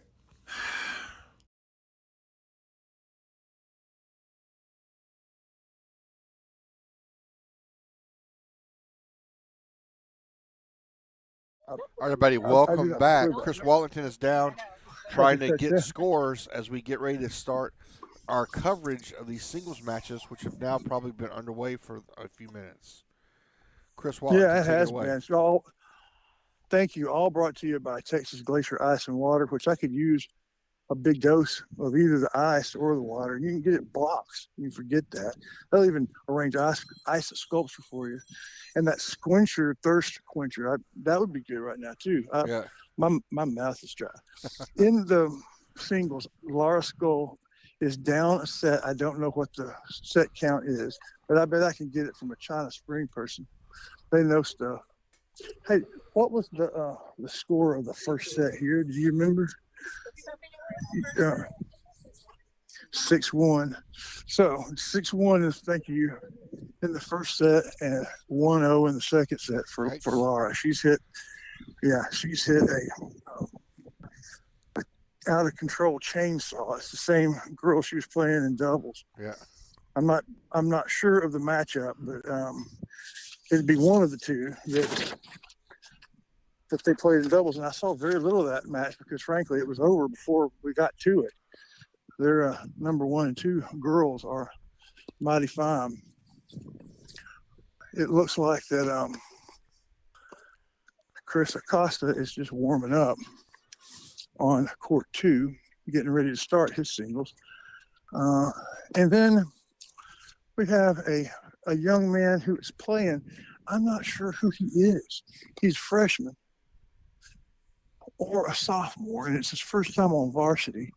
He's playing, if you believe the scoreboard, he's already down a set. His opponent is not a freshman or sophomore. You can just kind of tell. He's got facial hair.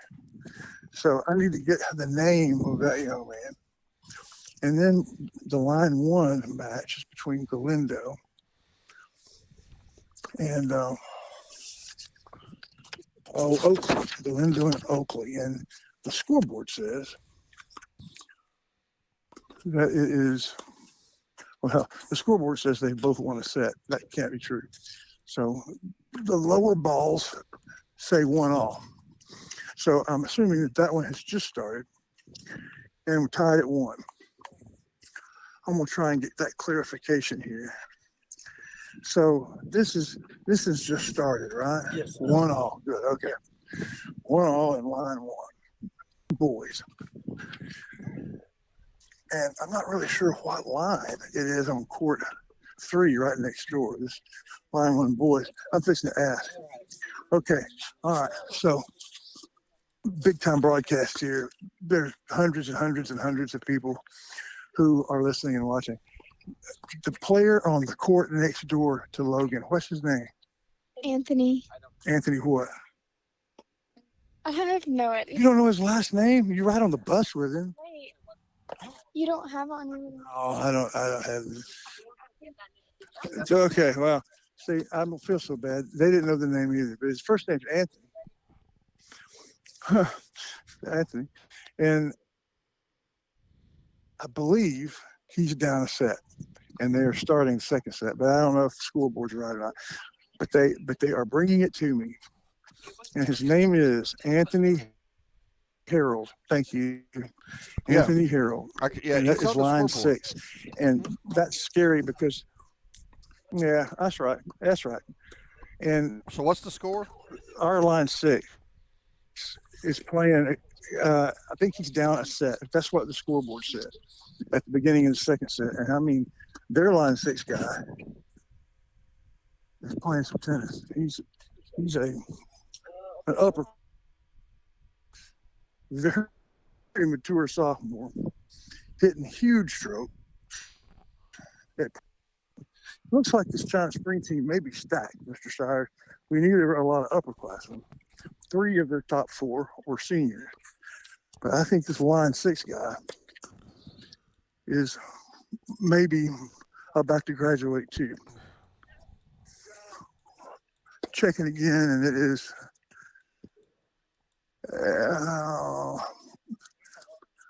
I'm just not sure.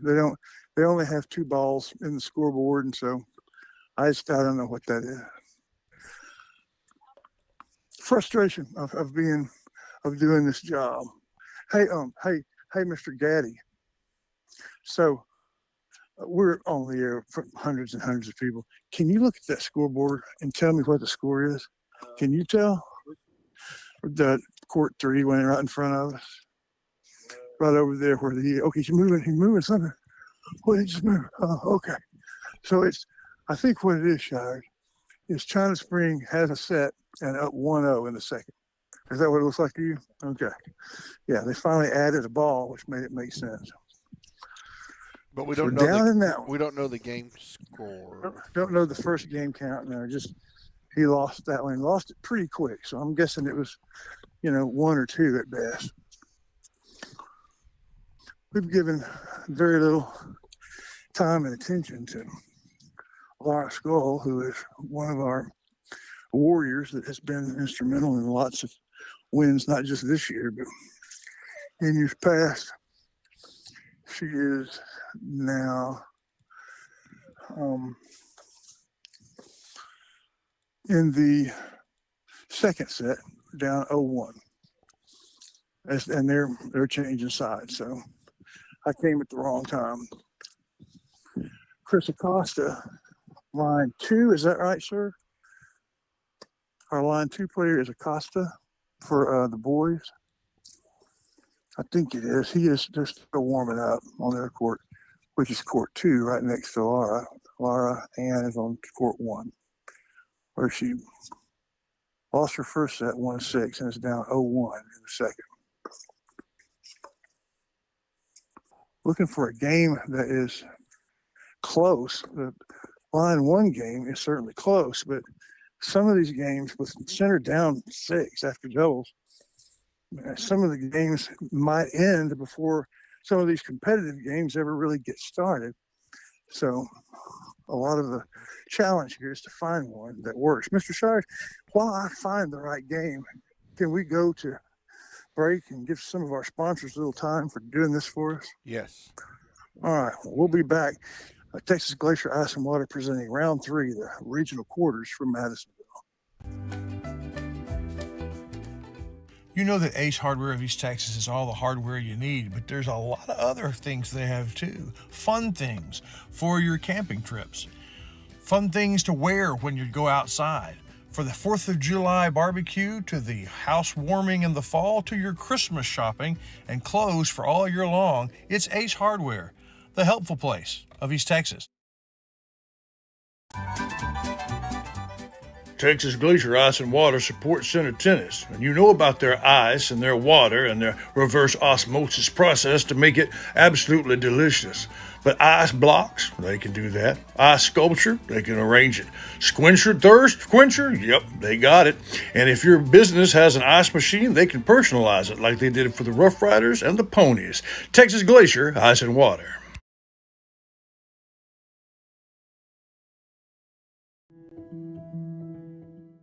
So what do you get with Sabine State Bank? Well, Steve Waters and his staff, they know you. They know you by name. And they celebrate the successes when they finance your dreams. But Sabine State Bank is also a fully modern bank with 24-hour online access to your accounts and services ranging from teller services to some of banking's more complicated things. Looking for a place to grow? It's Sabine State Bank.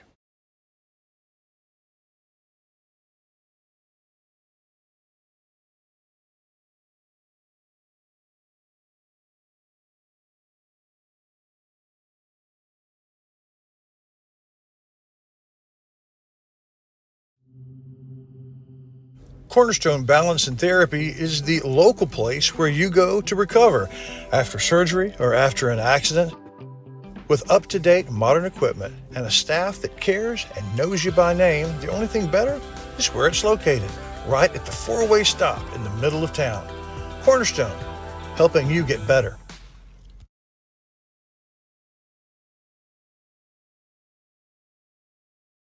All right, everybody, welcome back. We're about to go to Chris How old Wallington. is the dude? He's trying to get some information on a couple of the players here. So, Chris Wallington, what you got for us? Well, I was just having a laugh with some of the guys. How old is the guy that Harold is playing, Anthony? And they all laughed. And little Dykes, who graduated 4 years ago, he said, I think he graduated with me. So he just old guy, young man playing for Anthony Harold, who I think is a sophomore. He looks very much like a sophomore. So over here in the number 1 line singles, Galindo is up 1-0, and the game has just started. And he's playing against Oakley, the number 1 Oakley. That's so right. he won the first set.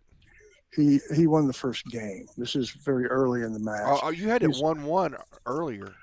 Yeah, but the scoreboard was impossible to read. So it has 5 different balls in it.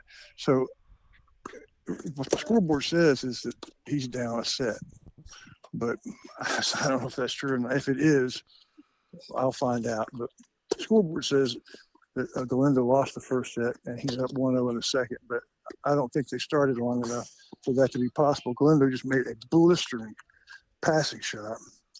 So I'm going to say it's 1-0 in the first. Take an educated guess. Then we have on court number 7, we have Bennett playing and down 0-1 in the first. I saw her just win a point, though. So there are some games that are either close or they are close because they just started. There are a couple that are already kind of out of control for the Riders. Remember, China Spring only needs 4. I'm watching a very good game between Holly Herndon and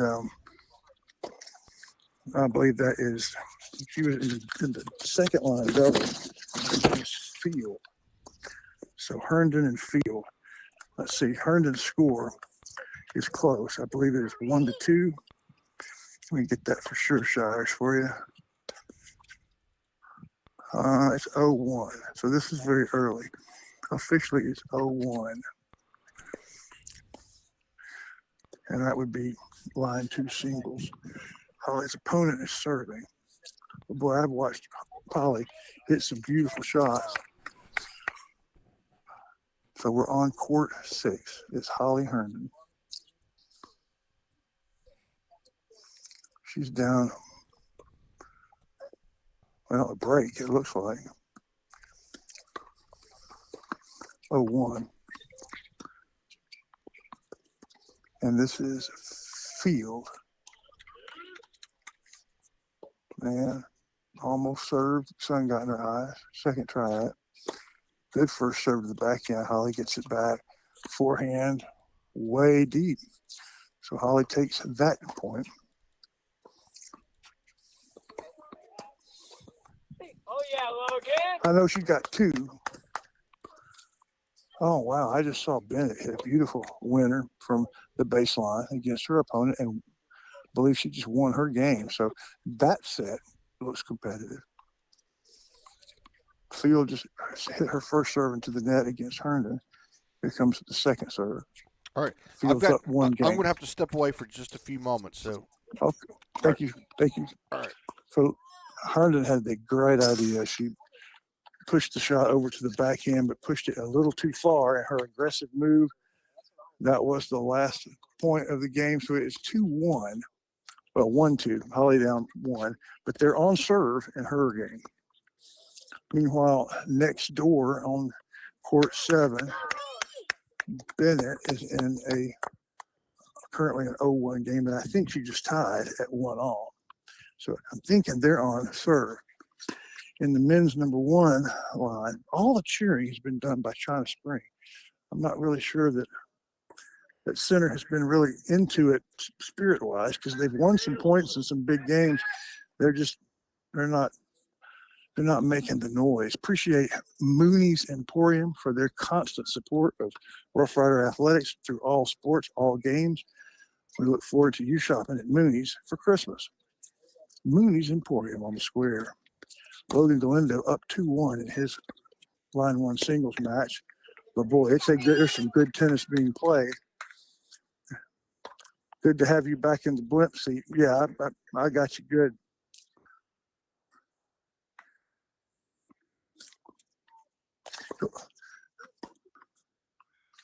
Tomorrow? Oh, I don't know. What's tomorrow? Tuesday?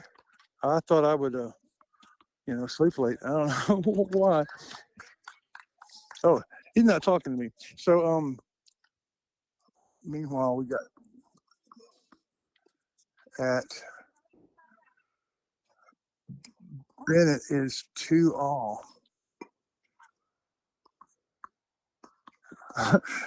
Shires is talking to a client. I thought he was talking to me. So sorry, that was a little bit confusing.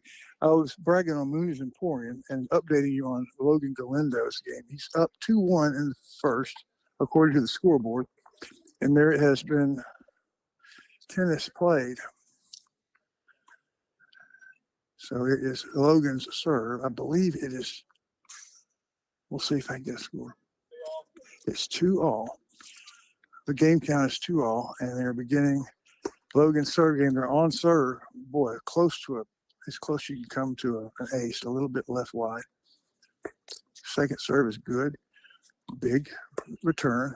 From the baseline, they're trading big shots. And yep, backhand to Galindo, wide. Galindo has turned into the star. He was the first line player that could give you good doubles moments and could kind of give your first line player something to shoot for, but he just hadn't won many. He's really come into his own in this team tennis season. It's 2-all. He's up 15-love.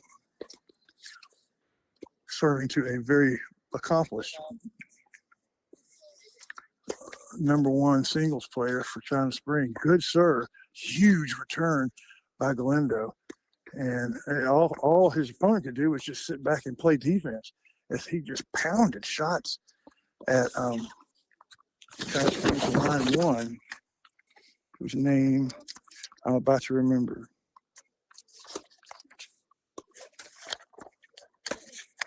Oakley, like the sunglasses. Oh, it'd be easy to remember. Galindo pounding at him. This time he hits it a little bit too hard and goes wide. But he's completely on offense. And Oakley totally on defense, trying to withstand the big hits from Galindo. It's 30-15. The serve to the ad court's a little bit short. Galindo's second serve, though, has a lot on it. A lot of spin, and it goes in. One hand, forehand, drop. Something, his serve hit the net. Serve hit the net. Big second serve. Oakley has to go all the way out into the red to get to it. He wants his forehand, and that maneuver cost him as he hits it into the net. So 40-15. They're on serve in the first and our line one. They're number one against our number one, Oakley versus Logan Galindo. But you see the scoreboard, as far as the match goes, the tournament goes, not looking good for Center. They got to run some wins and singles pretty quickly. Logan, game point, beautiful hard serve. Nice job, sir. The backhand return goes long, and they are back on serve. Galindo is up 3-2. All right, Mr. Wallington, I'm back. Is it 3-2 in the first set, or did we lose a set? Galindo is on serve, 3-2 in the first. And we have Bennett 3-2 and on serve in the first.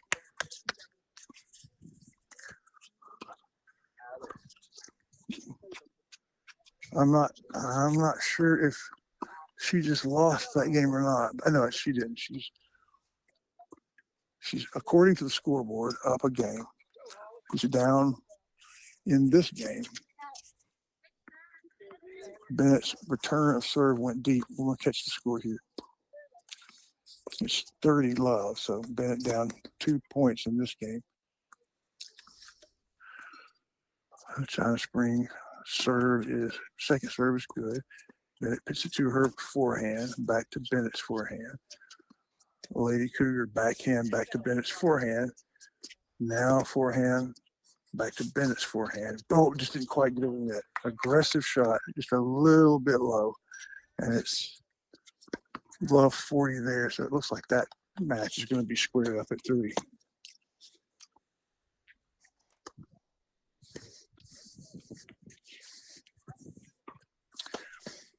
And let's see, next door, I'm checking on Herndon. Is in a war, and it's a slow moving one. She's down 1-2. At least officially. And they are in their long rally from the baseline, hitting long looping shots back to one another. And kind of waiting for who's going to hit it too far. Holly hit that one too far. So I don't know if they're on serve or not, because this is Field serving to Holly. Big return of Field serve. Nice big return, hitting to her backhand. Now another forehand from Herndon to the baseline. Trading big shots. That one is a foul ball. So Herndon's going to drop that game. We'll see what it looks like on the scoreboard, if it's 3-2 or 4-1. She didn't move it herself, so yeah, that's 4-1. Yeah, Herndon drops, and she's playing very good tennis. So that was, one of our hopeful ones. Here in Phoenix's game, which is a kid we've just not talked much about. He lost the first set running away, but he's fighting back like they did in doubles.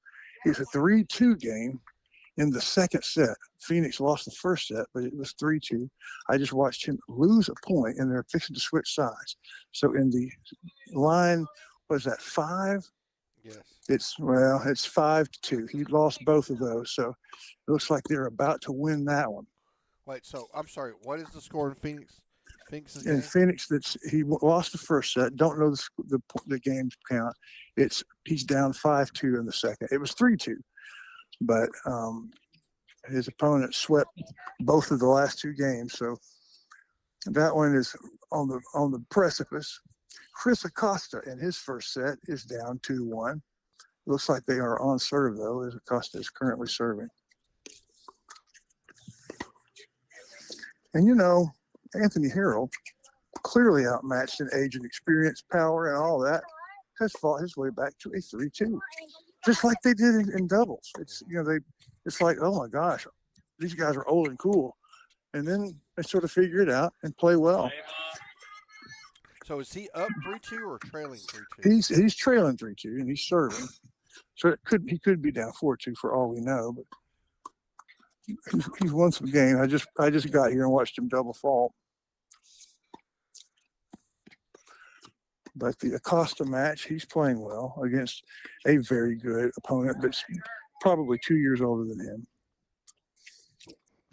So the young center team just kind of outmatched, while our senior competitors have been outmatched as well. On the girls' side, whereas Logan Galindo has helped win in mixed, the only point we have, and is currently leading in line one.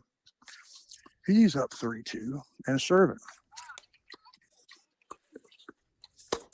He has served. He comes up to the net. It was a great idea. He had the point, but he slipped, and he just slipped down, and he got the racket on the ball, but it went into the net. But Galindo's the only Rough Rider right now leading anywhere. But well, that's not true. It's not true. Alicia Bennett is leading in her match. What's the score there? It's, according to the scoreboard, 3-2, and she's serving. But you just told me it was 3-3 earlier. No, I was wrong. Okay. 3-2. Okay. But Galindo's still up 3-2 as well? Yes, it's officially. I believe he is serving to go ahead. Boy, a really good play by Bennett as she ran her opponent around and got a really, really good, moved her from all over the court, and a really great dig from her opponent, got it over, and then Bennett just casually put it away for the point. So Bennett is one of the bright spots for the Riders right now. Trading forehands with her opponent. Good shot to the backhand. She'll have another forehand and pulled it a little bit too far to her left. One of those where it came to her and she got a chance to Bennett.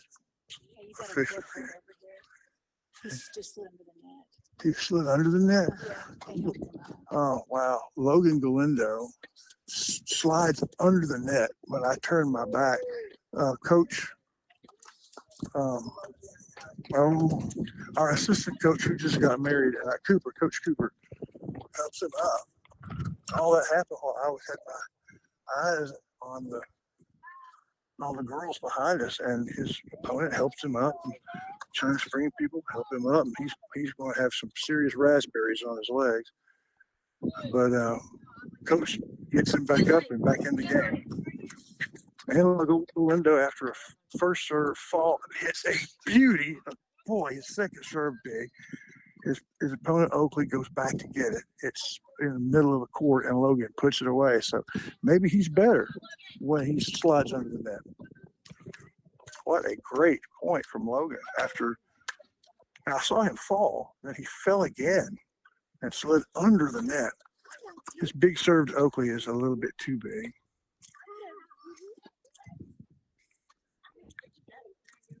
And second serve is too big too. So he double faults. You can tell he's hurting a little bit. He limps. But you limp a little bit more after you lose a point. I've always noticed that. You don't loop quite as much when you hit the three-pointer when you're hurt. Right. When it clangs off the backboard, you limp back into position. So I got my eye on Galindo. There's a whole lot of singles going on all over the place. And with the score at a precarious 6-1, there could be a lot of games at the end all of a sudden at any moment. Galindo hit a serve that almost hit me. I'm standing here at the open door at the court. Galindo's second serve is curving, doesn't quite get enough, so he's double faulted twice. But it's not been because they were bad shots. They were aggressive serves that almost made it. Oakley just shut the door on me. I know. I don't blame you. He closes the door, which you kind of need to do, but now I can't see. It's funny. He's apologizing to me for doing the right thing. Checking in on the Bennett score. She has unfortunately lost both of the games that she was playing. She was up 3-2. After the switch, she's down 3-4. So at the change, Bennett is down 3-4. And playing beautifully, running her opponent all over the place. Every point I see, hey, you're playing some good tennis. Coach is talking to a struggling Holly Herndon, who's down in the first set, 2-5 at their changeover. And while we were away, Anthony Harrell is fighting his way back. It's 3-2. He's down 3-2 in the second. But he was diced and fried in the first set. Well, he's cooking back in the second. Big serve to him.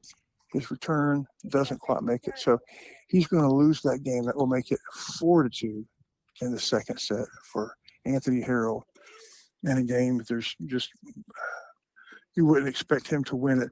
Okay, Phoenix in his match has dropped his game. I don't know the game count, but I think that was line 6, which is where center has always made up a lot of points. Is we have a deep team, but this team from China Spring, I'm afraid, is deeper than ours. Right, so that does it, right? 6-2.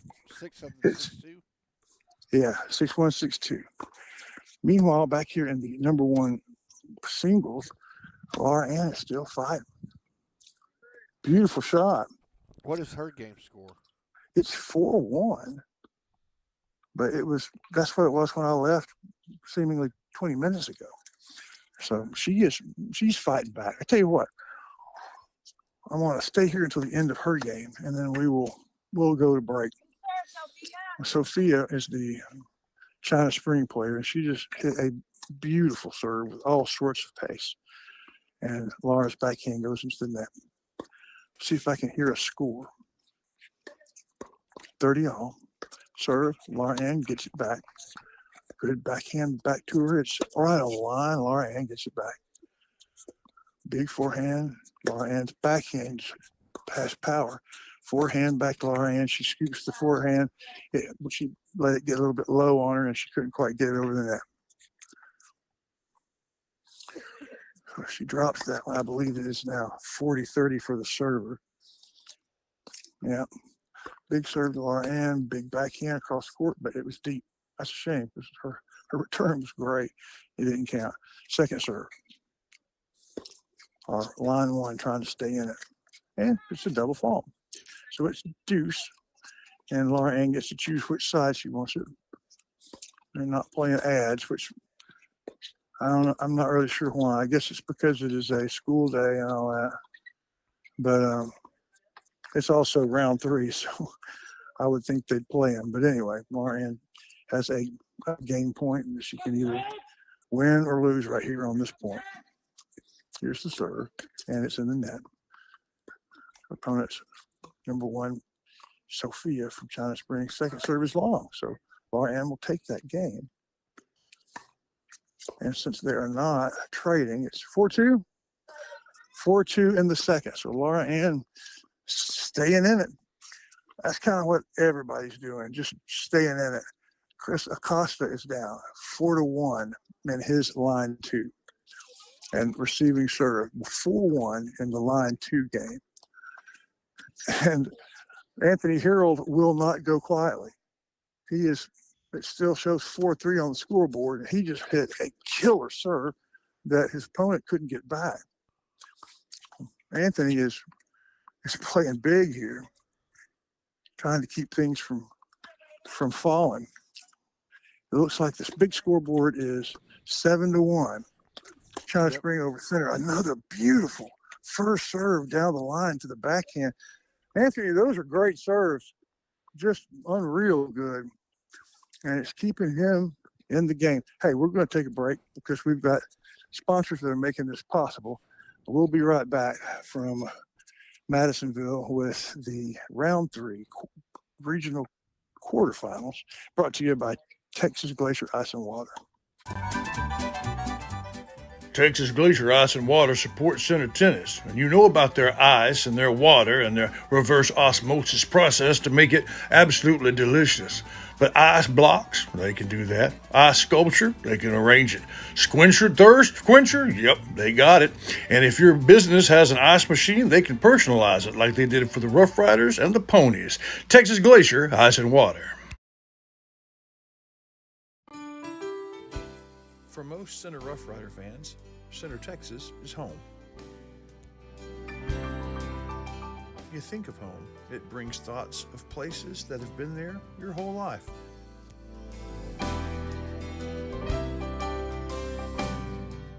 One of those places is Bounds Insurance. Bounds is here in the present, yesterday, and will be tomorrow. Bounds Insurance for a lifetime.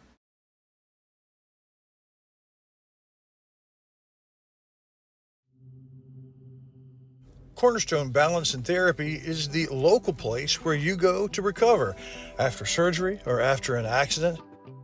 With up-to-date modern equipment and a staff that cares and knows you by name, the only thing better is where it's located, right at the four-way stop in the middle of town. Cornerstone, helping you get better.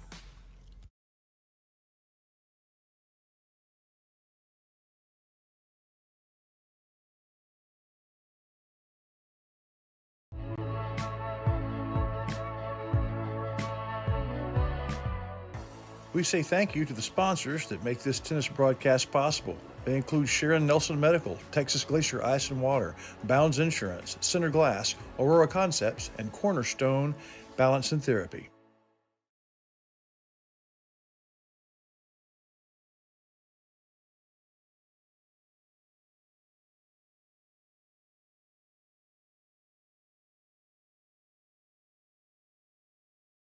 Hi, are you tired of the high cost of medical care? Tired of insurance that doesn't want to do anything for you? Don't have any insurance? I'm Sharon Nelson, a family nurse practitioner. I see patients of all ages for very low cash prices. For physicals, illnesses, labs, refills of medications, chronic disease management, male and female exams, suturing, joint injections, minor surgeries. Come see me, Sharon Nelson at Nelson Family Practice, 420 Tennaha Street, across from the Dairy Queen and Center. Se hablo un poquito español.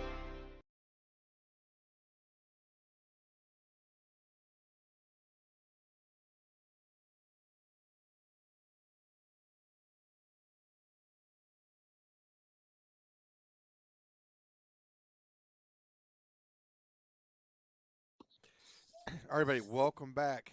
Go down to Chris Wallington and update us on the Rough Riders are in a bad way. We need to chalk some wins up pretty quick, or this one's going to be done. That's true. Last time I was at the girls, I told you that Miss Bennett, who was up 3-2, was now down 4-3. And then she's now up 5-4. First point. At least I think that was the first point. And good first serve into the net. So she wins that one 15-all. Holly Herndon loses her first set 6-2. 6-2. She's down. But now the first game of the second set is underway. Both ladies playing good points, but Holly will just occasionally miscue, usually hitting the ball wide or long.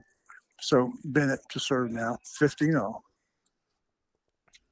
Here's the serve. Second serve to the backhand. Good backhand. She comes up, hits it a little bit too long as she was thinking about approaching to the net. So she's down. Really would like to win this game and win the first set 6-4. Because, like you said, there are some games that are right on the precipice of being lost. Some of our young men playing against, overmatched. And so proud of Anthony. Good first serve now. and they're trading forehands. Now a backhand from Bennett. So spin backhand, has to bring her opponent up. Oh, opponent hits a really good shot. I'm not sure of her name. Bennett's who is opponent playing? is Reese Yeah, Jenkins. Reese Jenkins.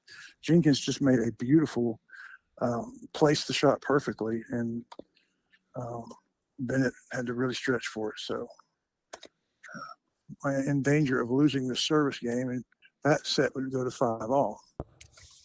Here's the second serve. It's good.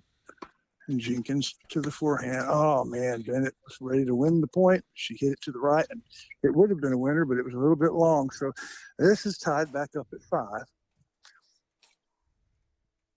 And we have a new game beginning. I'm not sure that we'll have it time for it to finish, but it is Lawrence, who was down 0-1 as she starts her game.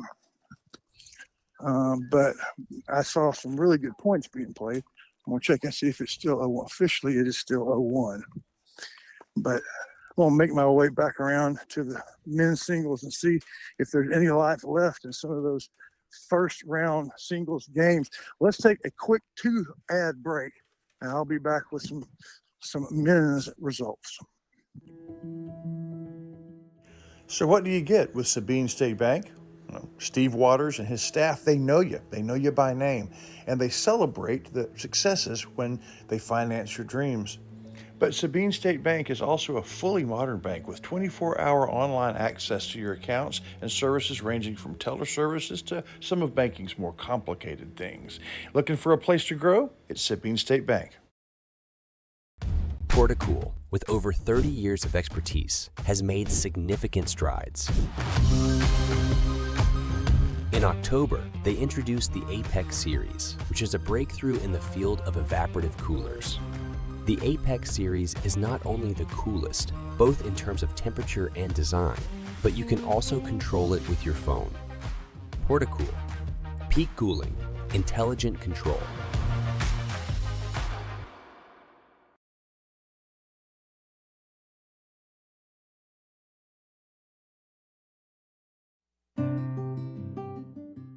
This is McAdams Propane. And this is CEO Josh McAdams. That's him on the cover of Texas Propane magazine as the president of the state organization. He knows a thing or two about propane. He learned from his dad and his grandfather before him.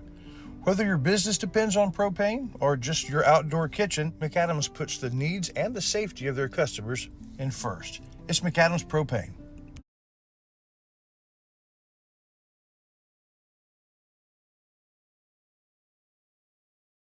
Imagine what it would be like to be your tire. That's not good, man. Watch where you're going. It ain't easy work, so you don't want to trust it to just any old tire. No, you take your car and truck to Center Tire. It's an old tradition with a new chapter under Trey Burns, because being a tire is hard work. Are we there yet? All right, everybody, welcome back. Not good news for the Riders as they are down No, sir. 9-1 at the moment. Yes. And a couple matches we're hoping maybe Galindo could sneak. We don't know how close he is or what the score is there, but it'd be nice if we could get a couple of them on the board here. That's the thing. Yeah, we'll see. Galindo is in just a war.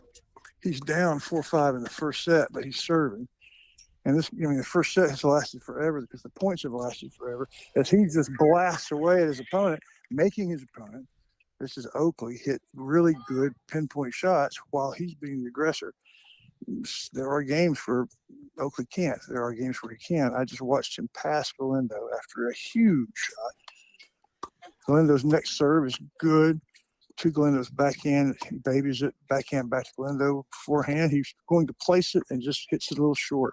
You can tell that whatever that was when he fell has made a difference. Right. You were talking to Hager earlier. What is his score? That was Miss Hager. Oh, Miss Hager. Okay. So it is 6-5 in the first set for Galindo, and he will be hoping to win to make a tie break. So really the game that everyone's paying attention to now is it's a 6-5 deficit for Bennett in her game. Remember, she was up 5-4. They were winning pairs. She's down 6-5. This is the game to see if there will be a tiebreak or not. Was that a good shot? I don't know. It was Jenkins came to the net, and Bennett's backhand was beautiful, but I couldn't see from here if it was in or out, and I still don't know. But this is a big game, and Glenn, they're behind me. Both of them are at 6-5, fighting to get to tiebreak.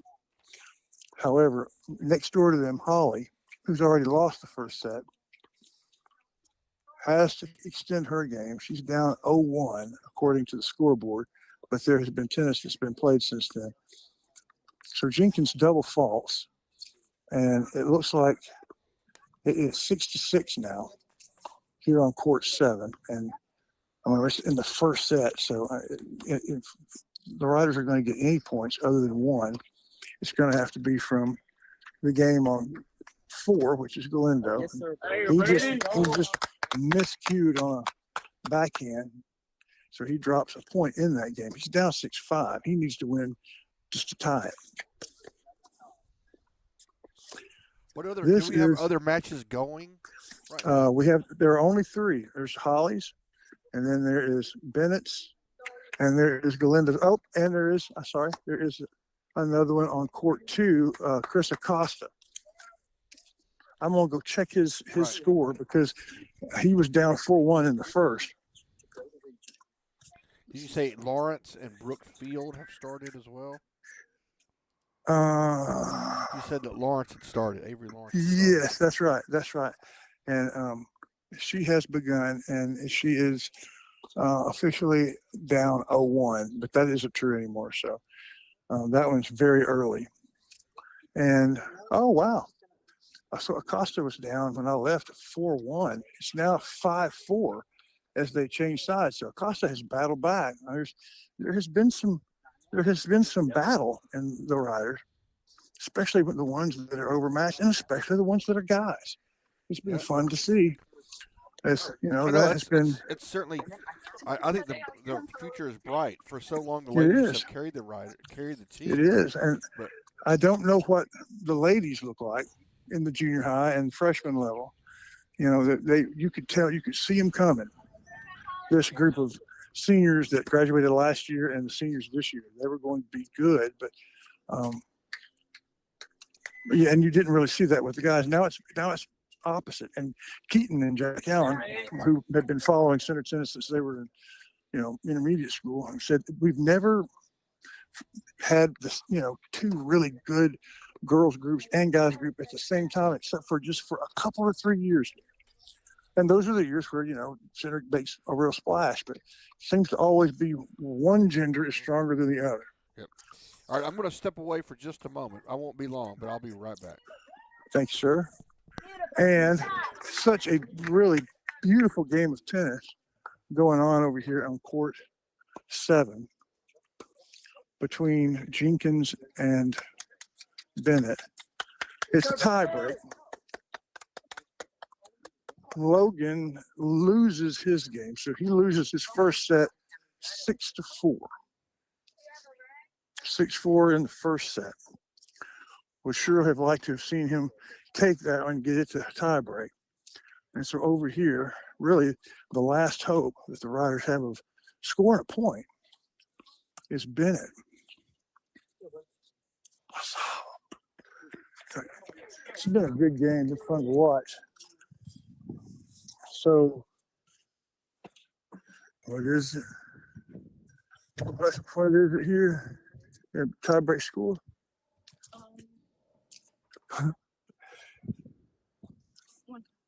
Okay. The tiebreak score is not encouraging. They're switching ends every time you get to 6, and then it's down 1-5, and all she's got to do is her opponent has to get to 7. So Fields, her opponent, has to serve, and she's up 5-1. Now, this would be the first set. But, all right, I'm back, Wellington. Who's up 5-1? Fields over Bennett, and she just served, and here comes the exchange. Jenkins over Bennett, Yeah, or Jenkins Lawrence? Jenkins over Bennett. I'm at Bennett's game. Jenkins is up 5-1 in the tie and break. then the tie break, and they just hit these beautiful long rallies, and finally Jenkins hit one just a little bit too long, and Bennett will score a point there. So it is now 2-5. Bennett serving to Jenkins.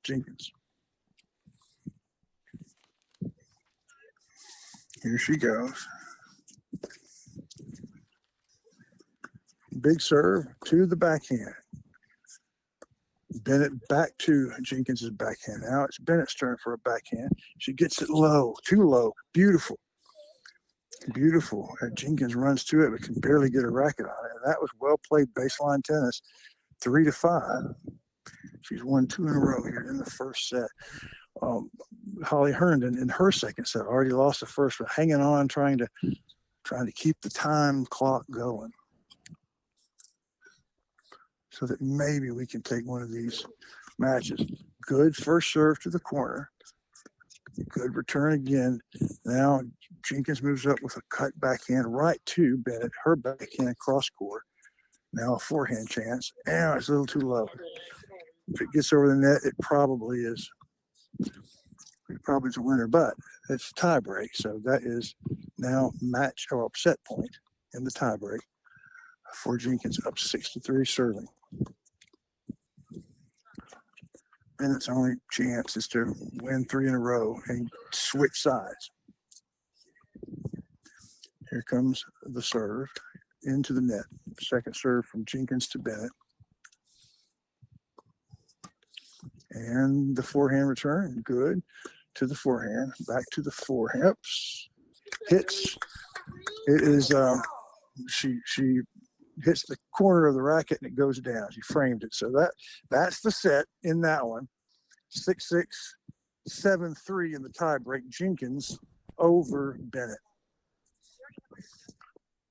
Logan down 4-6 in the first set. Wait, 4-6 or 5-6? He was 4-6. He was it's five. It may have been 5-7. I think it was 5-7. 5-7. He was playing to tie it up and go to tie break, but he didn't. So my apologies. 5-7. So here he is now, no score in that one in the second set. So probably it's just we're just watching now for the next game that is won, next match that is won. Yeah, I'm afraid the opera lady is warming up. She's warming up, but Holly Herndon is on serve in her second set and just hit a beautiful passing shot past the backhand of her opponent. Chris Acosta had battled back after being down 4-1. He battled back, and the scoreboard still reads 5-4. I've been going forever. Acosta's about to change it. Let's see how he changes it. Okay, he is now up at 6-5. So he is battling to stay in his. So the one's closer. Or 5-6? He's down. He is down 5-6. Yeah, but that's quite the thing since he was so far behind. And then over in the game, the youngest game, we have Lawrence up 2-1 in hers. But really, I guess most of the eyes now are on Holly and on Logan, because they both dropped set and are now playing in their second sets. Bennett hasn't begun her second set, but Herndon is really playing well. She has been in the right spot, has been the aggressor. It's just like right then, she was the aggressor to the corner and hit it just a little bit too far. I don't know if that may be a little bit of fatigue or whatever, maybe the pressure, but loses that point. Acosta serving to try to tie his set. Good first serve. His opponent gets it back. Acosta goes up at the net, frames it, but gets it over. Nice little shot again. He's at the net. He's the aggressor, but now his opponent charges. Amazingly, Acosta gets it back, and he's at the net for the slow little lob that didn't get over his head. Acosta just flat won that point. Well played. I don't know if he is a sophomore or a junior, but I think he will be the team leader next year, filling the shoes that Galindo has only worn for just a little while, his senior year. The scoreboard says that Galindo is down 0-1. No, he's up 1-0 in the second. One down a set, up a game. 1-0. Thank you. Galindo up in the second set. Checking on Miss Herndon. She's down 2-1. The last time we saw any action. She hits a good backhand, makes her opponent move, gets up to the net, had to hold the court and hit it way wide left. Just kind of a loss of concentration there. She did everything right except for finish. Everything right except for the finish.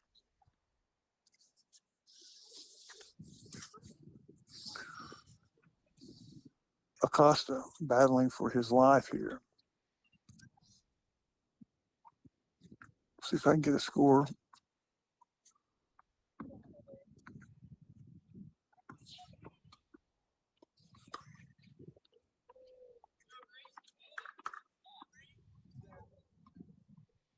Well, he said it, but I couldn't understand it.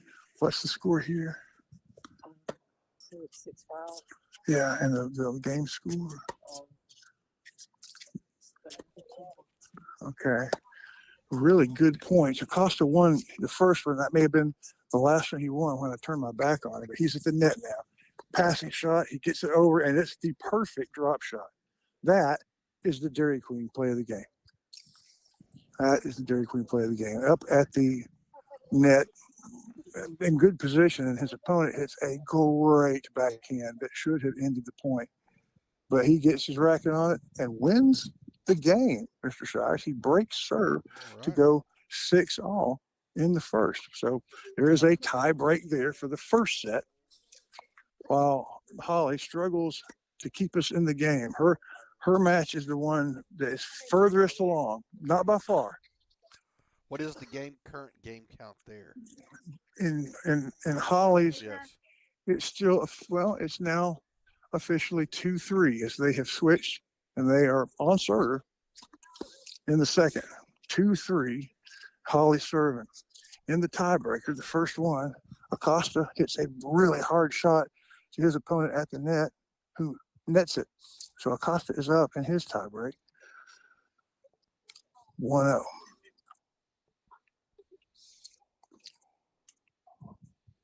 Logan up a game in his second set that he lost 5-7. Big serve from Acosta, good return. They're trading now. Backhand from Acosta is going to be deep. Just a lazy backhand, and it's tied up 1-1 in the tiebreak.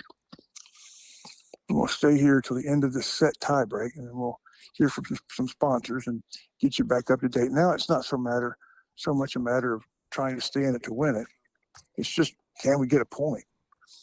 Only one we have is our mixed doubles team. Pulled through and won in 2 sets. The other sets went to super tiebreak and set tiebreaks, but they all went to the other side, the China Spring Cougars. This whole thing is brought to you by Texas Glacier Ice and Water, and we appreciate Bob Reeves for doing that. And also Joe Bill Matoyer at JBI Insurance. He will insure anything you need, especially mobile homes. He's good at that kind of investment you need to protect. So Acosta is on the defense in this point. As he moves his opponent around, plays good defense, but finally lobs one up to the forehand. His opponent was at the net and put it away. So my score on this one is 2-1. Acosta down in the tiebreak. We also thank the Forge for keeping Shelby County strong.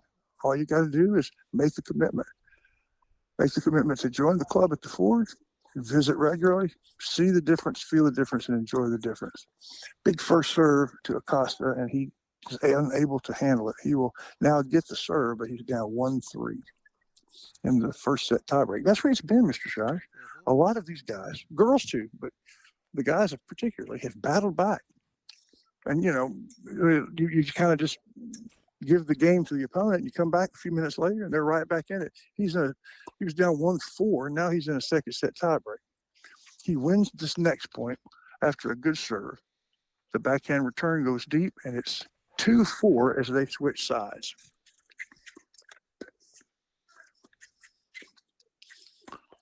Herndon playing defense as her opponent's at the net, and what a lot of times happens is the opponent had the shot at the net. He goes into the net. The net shot didn't work for her, so it's no longer Holly's serve. So that her serve is over, and I don't know if she won it or not. It's still 3-2. I don't know if it's 3-3 or 4-2. I could ask though. First serve goes into the net over here. I'm going back over to the tie break. Here comes the serve. A good one from Acosta. This return I thought was long, but he returned it. So it was a good return. Acosta can't get it back over the net. And I'm not sure what happened. I know that it's his next serve. So that means I missed the serve. It's either 2-5 or 2-6. Oh, okay, no. He was about to serve, but it wasn't his turn. So that makes it an odd number. That means most likely it is China Spring leading 5-2 in this tiebreaker. The big serve to Acosta. He gets the backhand return back. He moves him to his forehand. He gets it back. It's a little long.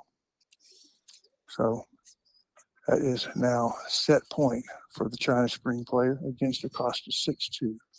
The serve is deep.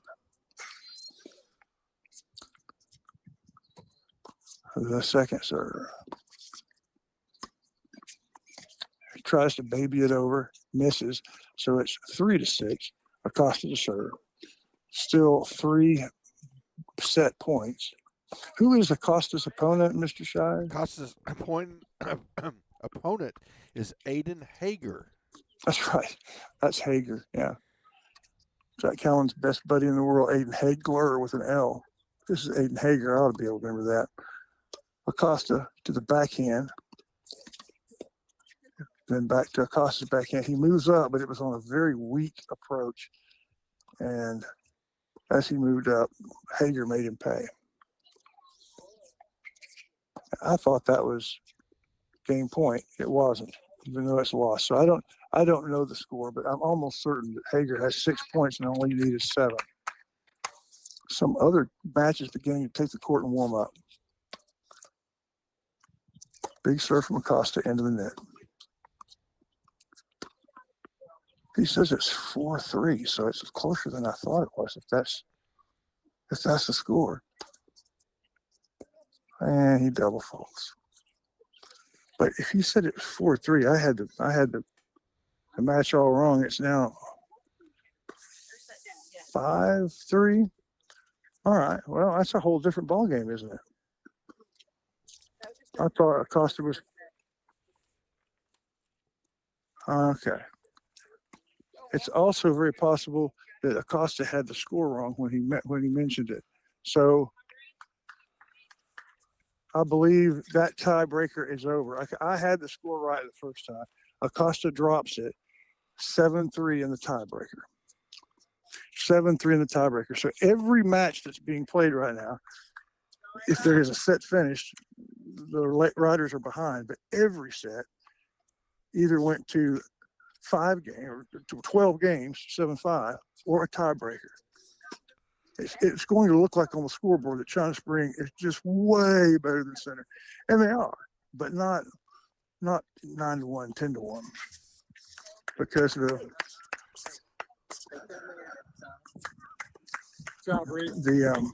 scores, if you look at the individual sets, are all very close. It's China Spring with their maturity and more experience able to finish. Let's take a break. We are about to get into the finishing touches of this one. And let's hear from some sponsors that make this possible. Live from Madisonville, round 3 of the the state team tennis championships.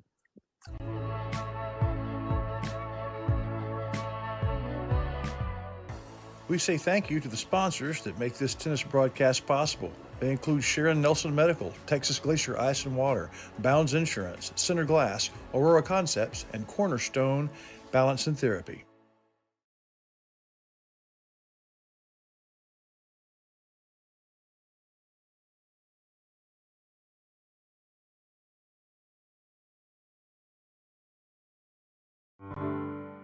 At Watson & Sons, their family serves your family. It begins with their facilities, their inviting and warm chapel, and their elegant lobby, and their unique product room where you can shop for the choices your tribute requires. They've been serving your family at Watson & Sons since Scott built it in 1998, but their family has been serving you for over a century.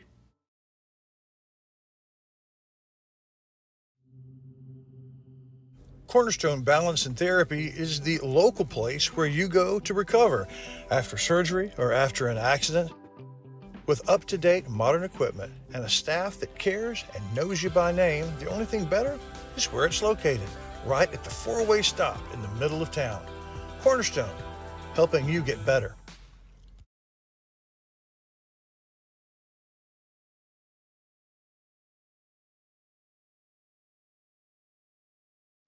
Everybody, welcome back. It's 9-1, but like Chris Walkton said, I mean, a few of the sets were straight sets and were beat downs, but largely, a lot of these sets, a lot of these games went tiebreakers. You know, so like we are with Acosta right now, went 7-6. Autumn Bennett Yeah. 7-6. We're on the losing end of them. Galindo 7-5. That's correct. It's been a lot better tennis than it looks and sounds like from the results. I'm looking at Holly Herndon, who is on serve in the second set. She's down 4-3, but she's serving, trying to tie it. The first serve goes to the forehand. They specialize in long rallies, but Holly short arms that one into the net, and it looks like she yields the serve. So here we go, Mr. Shire. So that did she get She broke? drops. She gets broken. So she is facing her opponent. This is Fields. Yes. No, it's Ava Turner. Turner. Okay, it's Ava. That's what they keep calling her, Ava. I'll just call her Ava from here on out. Ava wins the first serve, hits it to Holly's forehand.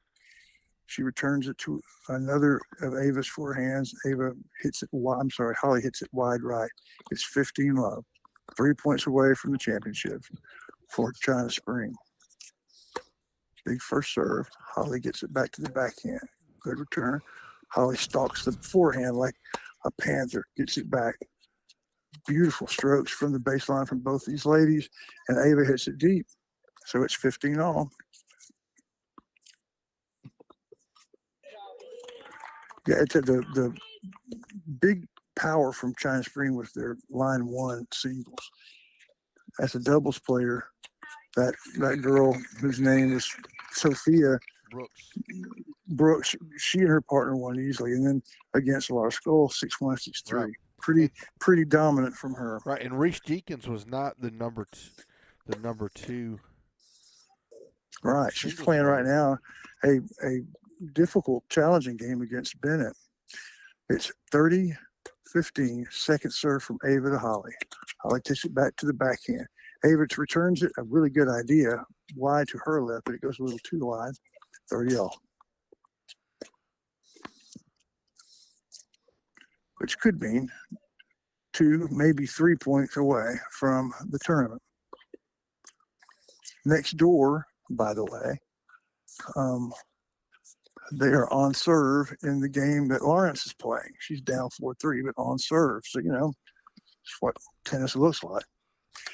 Serve from Ava to Holly's forehand, gets it back. Trading forehands, good forehand all the way to the baseline. Holly gets it back, though. Lobbing back and forth. Here comes a big backhand. Holly decides to push it to her left. It's a little bit too far. So this is tournament point, championship point here, 40-30. Shot it's a little wide. It's going to be second serve.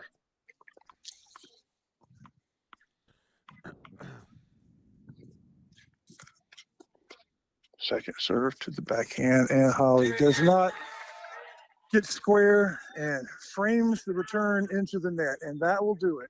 10-1. And by the way, the count there is going to be 6-3, 6-2, 6-3, I believe. That's correct. The one next door was with I can't really tell. It looks like though Bennett was behind 3-0-3 in the second set, and on set, I don't know what Logan Galindo's final was. He was still fighting when we watched the last point, so I'll get that information. But that ends the team tennis season for a surprisingly resilient and young center team that takes on a China Spring team full of veterans, push them at the game and match level, but not at the tournament level. 10-1 is the way it is going to end. So this is what I have to tell you next.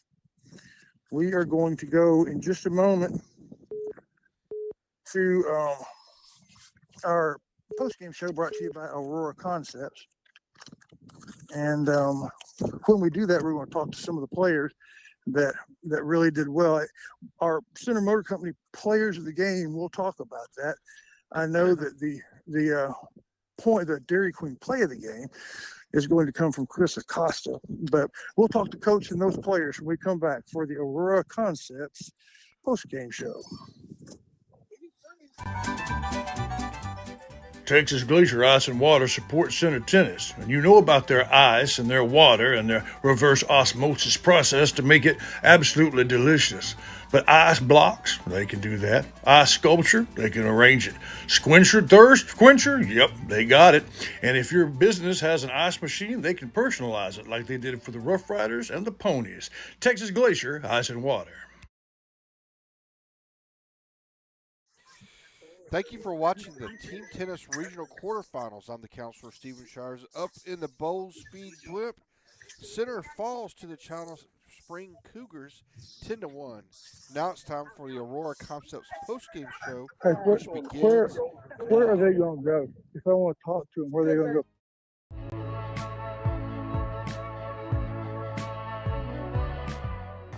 We say thank you to the sponsors that make this tennis broadcast possible. They include Sharon Nelson Medical, Texas Glacier Ice and Water, Bounds Insurance, Center Glass, Aurora Concepts, and Cornerstone Balance and Therapy. For most Center Rough Rider fans, Center Texas is home. You think of home, it brings thoughts of places that have been there your whole life.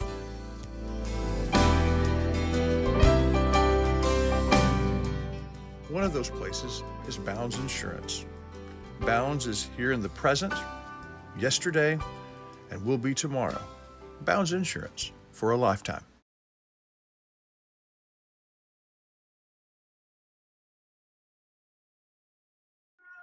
Everybody, welcome back. It's the Aurora Concepts post-game show. It's time to go to the Dairy Queen play of the tournament and then something to smile about, which is brought to you by Wyndham Family Dental. So, Christian, play of the tournament was a net play from Acosta, who was fighting back in his line two singles. It was the guy hit such a hard backhand to him at the net. It got below the net, and that's usually just if you're at the net and you're fielding something below it, especially with any pace, that usually is just a lost point. But he got it over, babied it over, and his opponent didn't even move. It was just like getting stung by jellyfish. So that's my Dairy Queen play of the game, brought to you by Dairy Queen. And then something to smile about, Shires. What do you think? Besides the fact that the Longhorns beat the Sooners. Beat the tar out of them. Well, I want to talk about Wyndham Family Dental here in a minute. Okay. That's your something to smile about. Well, no, my something to smile about actually is Ryder Moody. Okay. Ryder Moody. So I'm smiling at him because he's a younger player, right? Oh yeah, he's a freshman. Right. A freshman. And for so long it's been like, okay, the girls are going to win their matches, the guys are going to lose, and we're going to win. win by one because we win the mixed doubles match. Because, well, finally the guys are starting to carry a little bit of the load, and I think that's largely Ryder Moody, who has he fought hard tonight. I think he's going to be a Center Motor Company co-player of the game. But he's won some double matches and some singles matches. Yeah, so, I agree. Since we've been doing this, so my something to smile about is Ryder Moody, and looking forward to seeing him play over the next 3 years. In fact, we're going to talk to Ryder Moody as one of our two players, Center Motor Company players of the game. We'll go to break and hear from those sponsors, and when we come back, we'll talk to our players and to our coach. You're watching the Aurora Concepts post-game show here on NetSN. Excuse me there, son. I'm new to town, and I only have one tooth in my head. Where do I go to get it repaired? Oh, you're looking for Wyndham Family Dentistry. Clayton Paul, Anna Joy, Danny Paul, any of the Wyndhams will fix you up. Oh, thank you kindly. Father, for lunch today, I would like a salad. Father, for lunch, I'd like one of those American cheeseburgers. I'm a vegetarian. Cheeseburger. That's what I need. Ice cream. Oh, when everyone in your family thinks they're royalty, take them someplace where they can all get something good. Dairy Queen.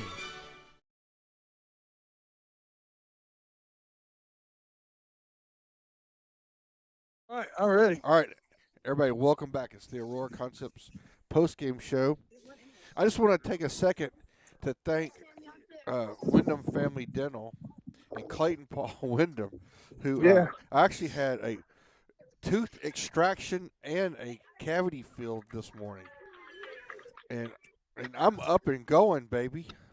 Got the blip and headed to Madisonville. That dental work done today, and he's still able to talk, so he's bragging about it. Hey, but you know what the best part is, Wellington? You know what the best part is? When you're I don't even know. They can put if you're not comfortable enough in their comfortable chairs, they'll get you a neck pillow. That's pretty cool. And they're about to go. We better get them before they leave, man. Okay. So here we go. Acosta, Chris, that play that I just described to you. Talk us through that, where you feathered the volley from under the net. Talk me through that. No, honestly, it was kind of just like pure instinct right there and then, where I just had no other choice to hit that shot. Yeah, and it's a challenging shot. It went in, and I went, whoa, that's our Dairy Queen play of the game right there. So congratulations. Thank you. You fought your way back in that. Logan, you had the most spectacular accident. I mean, did you really slide under the net? Yeah, I folded my wrist a little bit, but. And really, after that, the match kind of turned, didn't it? It just there's a little bit of an edge. Did you lose it, or were you even more motivated? I mean, I never lost motivation, but there was definitely that pain there, and he definitely noticed it. But I mean, I still got 5-7 in that first set and was winning the second set. You were hitting the second. Can't complain. That's great. What was the score count at the second? 3-1 or 2. So you were up a break? I was. Awesome. Thank you, Logan. Good job and a great senior career. I mean, you really showed up big here in team tennis. Yeah, I mean, did what I could do. Now, our Center Motor Company players of the game, though, line 2 doubles. Okay, Gaddy, what was the score in the first set? It was, I think, 1-6. Yeah, they just have your number. So I walked away, and when I came back in the second set, Ryder, what's going on? Man, we got up, and then we just choked. I'll be honest. It was 5-2. You had them 5-2. 5-2, and we just couldn't pull through right there. But they were both seniors. What grade you in? Sophomore. What grade you in? Freshman. So they had 5 years combined experience on you, and it was just a great fight back. And for that, y'all are the Dairy Queen players of the game. Really looking forward to spring and next year for y'all. Yes, sir. Thank you. And you, sir. Yes, sir. And that handles our players. Let's hear from Center Motor Company, and then we'll talk to our coach, and we'll wrap up our Aurora Concepts post-game show. Center Motor Company. From whatever angle you look at it, you see Ford. Ford trucks, SUVs like the Bronco, and iconic cars like the Mustang. A legacy managed by Kevin Jones and created by Ray Jones. Center Motor Company on Hurst Street in Center. I heard that. Welcome back. It's the Aurora Concepts postgame I show. heard that. I heard Chris that. Walton is waiting in Sure. waiting in line for his I turn just- with Coach. I just got invited to Pizza Hut with the team, and the blimp. There's no blimp parking, so you can't come. Well, I've got to get back. I'm already headed back. I got to get back for the Coach Meeks show. That's right. At the That's one right. You place still that have trumps business. Pizza Hut, the Pizzeria. That's correct. Well, I am here with Coach JBA Financial, our Coach Talk, and Coach, you kind of called this, but you also called the detail that the games, the matches, for the most part, close. I knew that we had a lot of close matchups that were going to happen today, and in doubles, there was 4 of them that were close, and we had to have them all if we wanted to have any kind of momentum going into singles. At one point, we were down 0-3, but we could have won all the remaining 4. That's correct. All the remaining 4 were tight. We went into a tiebreaker over there and a tiebreaker over here, and that one was real close as well. So, and then we won this one here. So those 4 matches, if we just pull 3 of them, then it's still a whole nother ball game. But you could tell that that this team was senior loaded and full of experience and confidence, and I hope our kids learn from today, and we look forward to the spring. Anthony Harrell was playing a guy that looks like he could have been his, uncle, and he dropped the first set spectacularly, and then in the second set he found something. We didn't get a chance to talk to him, but did you get to see any of that? I got to see some of it, and the kid. What's really tough is the kid was a strong lefty. Oh. And if you know anything about tennis, a guy that's got a strong lefty serve is really hard to not only just measure and predict and get back. It's just a whole nother, ball game. So he struggled with it throughout the first set, and in the second set, he decided he was going to try to change his approach and get some, shorten things up a little bit, get some more points started, and I think that helped him out a lot. And he decided to do that. How long has he played? What grade is he in? Anthony's a junior. Okay. Anthony's a junior. Well, he made the right decision because he really came storming back. So please tell him that the broadcast crew proud of him. I sure will. Well, Coach, now what's next? I mean, I know spring, but immediately, do you just kind of sit and take a breath, or are you going to be out working Monday? Immediately, we are switching gears to middle school. Oh, okay. Next week, we will be traveling with middle school for 3 of the next 4 weeks. So it stays busy. No rest for the weary. That's correct.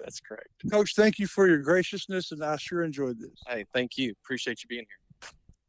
And that is our JBA Coach Talk, brought to you by JBA Financial. Again, so appreciate all of our sponsors, including Rough Rider Oil and Lube. Not only are they absolutely easy to get to and completely dependable, they've got the scoreboard. And here's just a tip for Mr. Phelps. You need to put area champion tennis team on the board, and you can get that Carthage score off there as quick as can. Yeah. All right, when we come back, we will finish up for the team tennis season for Madisonville on the Aurora Concepts post-game show. JBA Financial Services brings you Coach Talk, and there's a reason for that. John Black knows that when you're preparing for an important game, you need a plan, and they'd like to be a part of the details, the X's and O's of that plan. He's put together a good team, a coaching staff that would help you and your family get where they want to go. At JBA Financial Services, they're working to secure your family's future. It probably won't Everybody, happen, but welcome I like back. to hear college stories. It's How our it's going. It's our final segment of the show. It's a look ahead and a thanks and goodbye. So let's do the look ahead. I know I'm pushing it. I'm with the wind, getting back to center. I'm going to set down. I may have to set down in the middle of the square to get to the pizzeria on time. I'm not sure yet. That would be a show. Yeah. If you do that, you ought to let people know.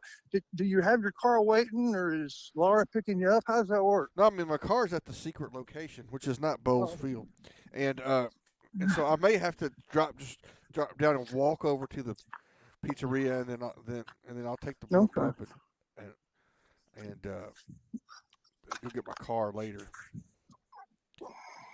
But we got the coaches show tonight. Yes, sir. The Larry Pierce Pineywood's coaching show is about to begin in 10 minutes. Yeah, you can just log off of this broadcast and just wait a couple of minutes and log on to his. Right, to hear what's going on with our other schools in the area. I mean, Shelbyville. What a great game. Yes. Yeah. Shelbyville has altered the course of the universe by beating Garrison. And, Garrison and Timpson's supposed to be fighting for the district championship. And Shelbyville showed up and said, hey, what about me? That's right. Good stuff. So there's that show. And then you and Coach Meeks are at 7:30 if you make it. And then we will be in Bullard on Friday night for round 2 of the district matchup. And hopefully we can rebound and get to 1-1 on the season. Well, thank you, Mr. Shires. I want to hang up and let you finish the show. All right. Well, thank you, everybody, for tuning in. Congratulations on the Rough Rider tennis team on another excellent season, making it all the way to the regional quarterfinals this year. Man, and thanks to all of our sponsors that makes this possible. We'll hear from Aurora Concepts on our way out, which sponsors our post-game show.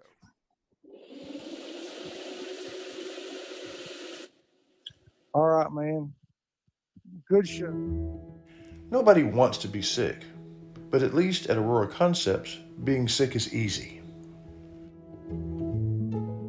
From their spacious waiting room to their experienced and friendly staff, they care about you. They listen to you. They're here for you. From start to finish, that's the experience at Aurora.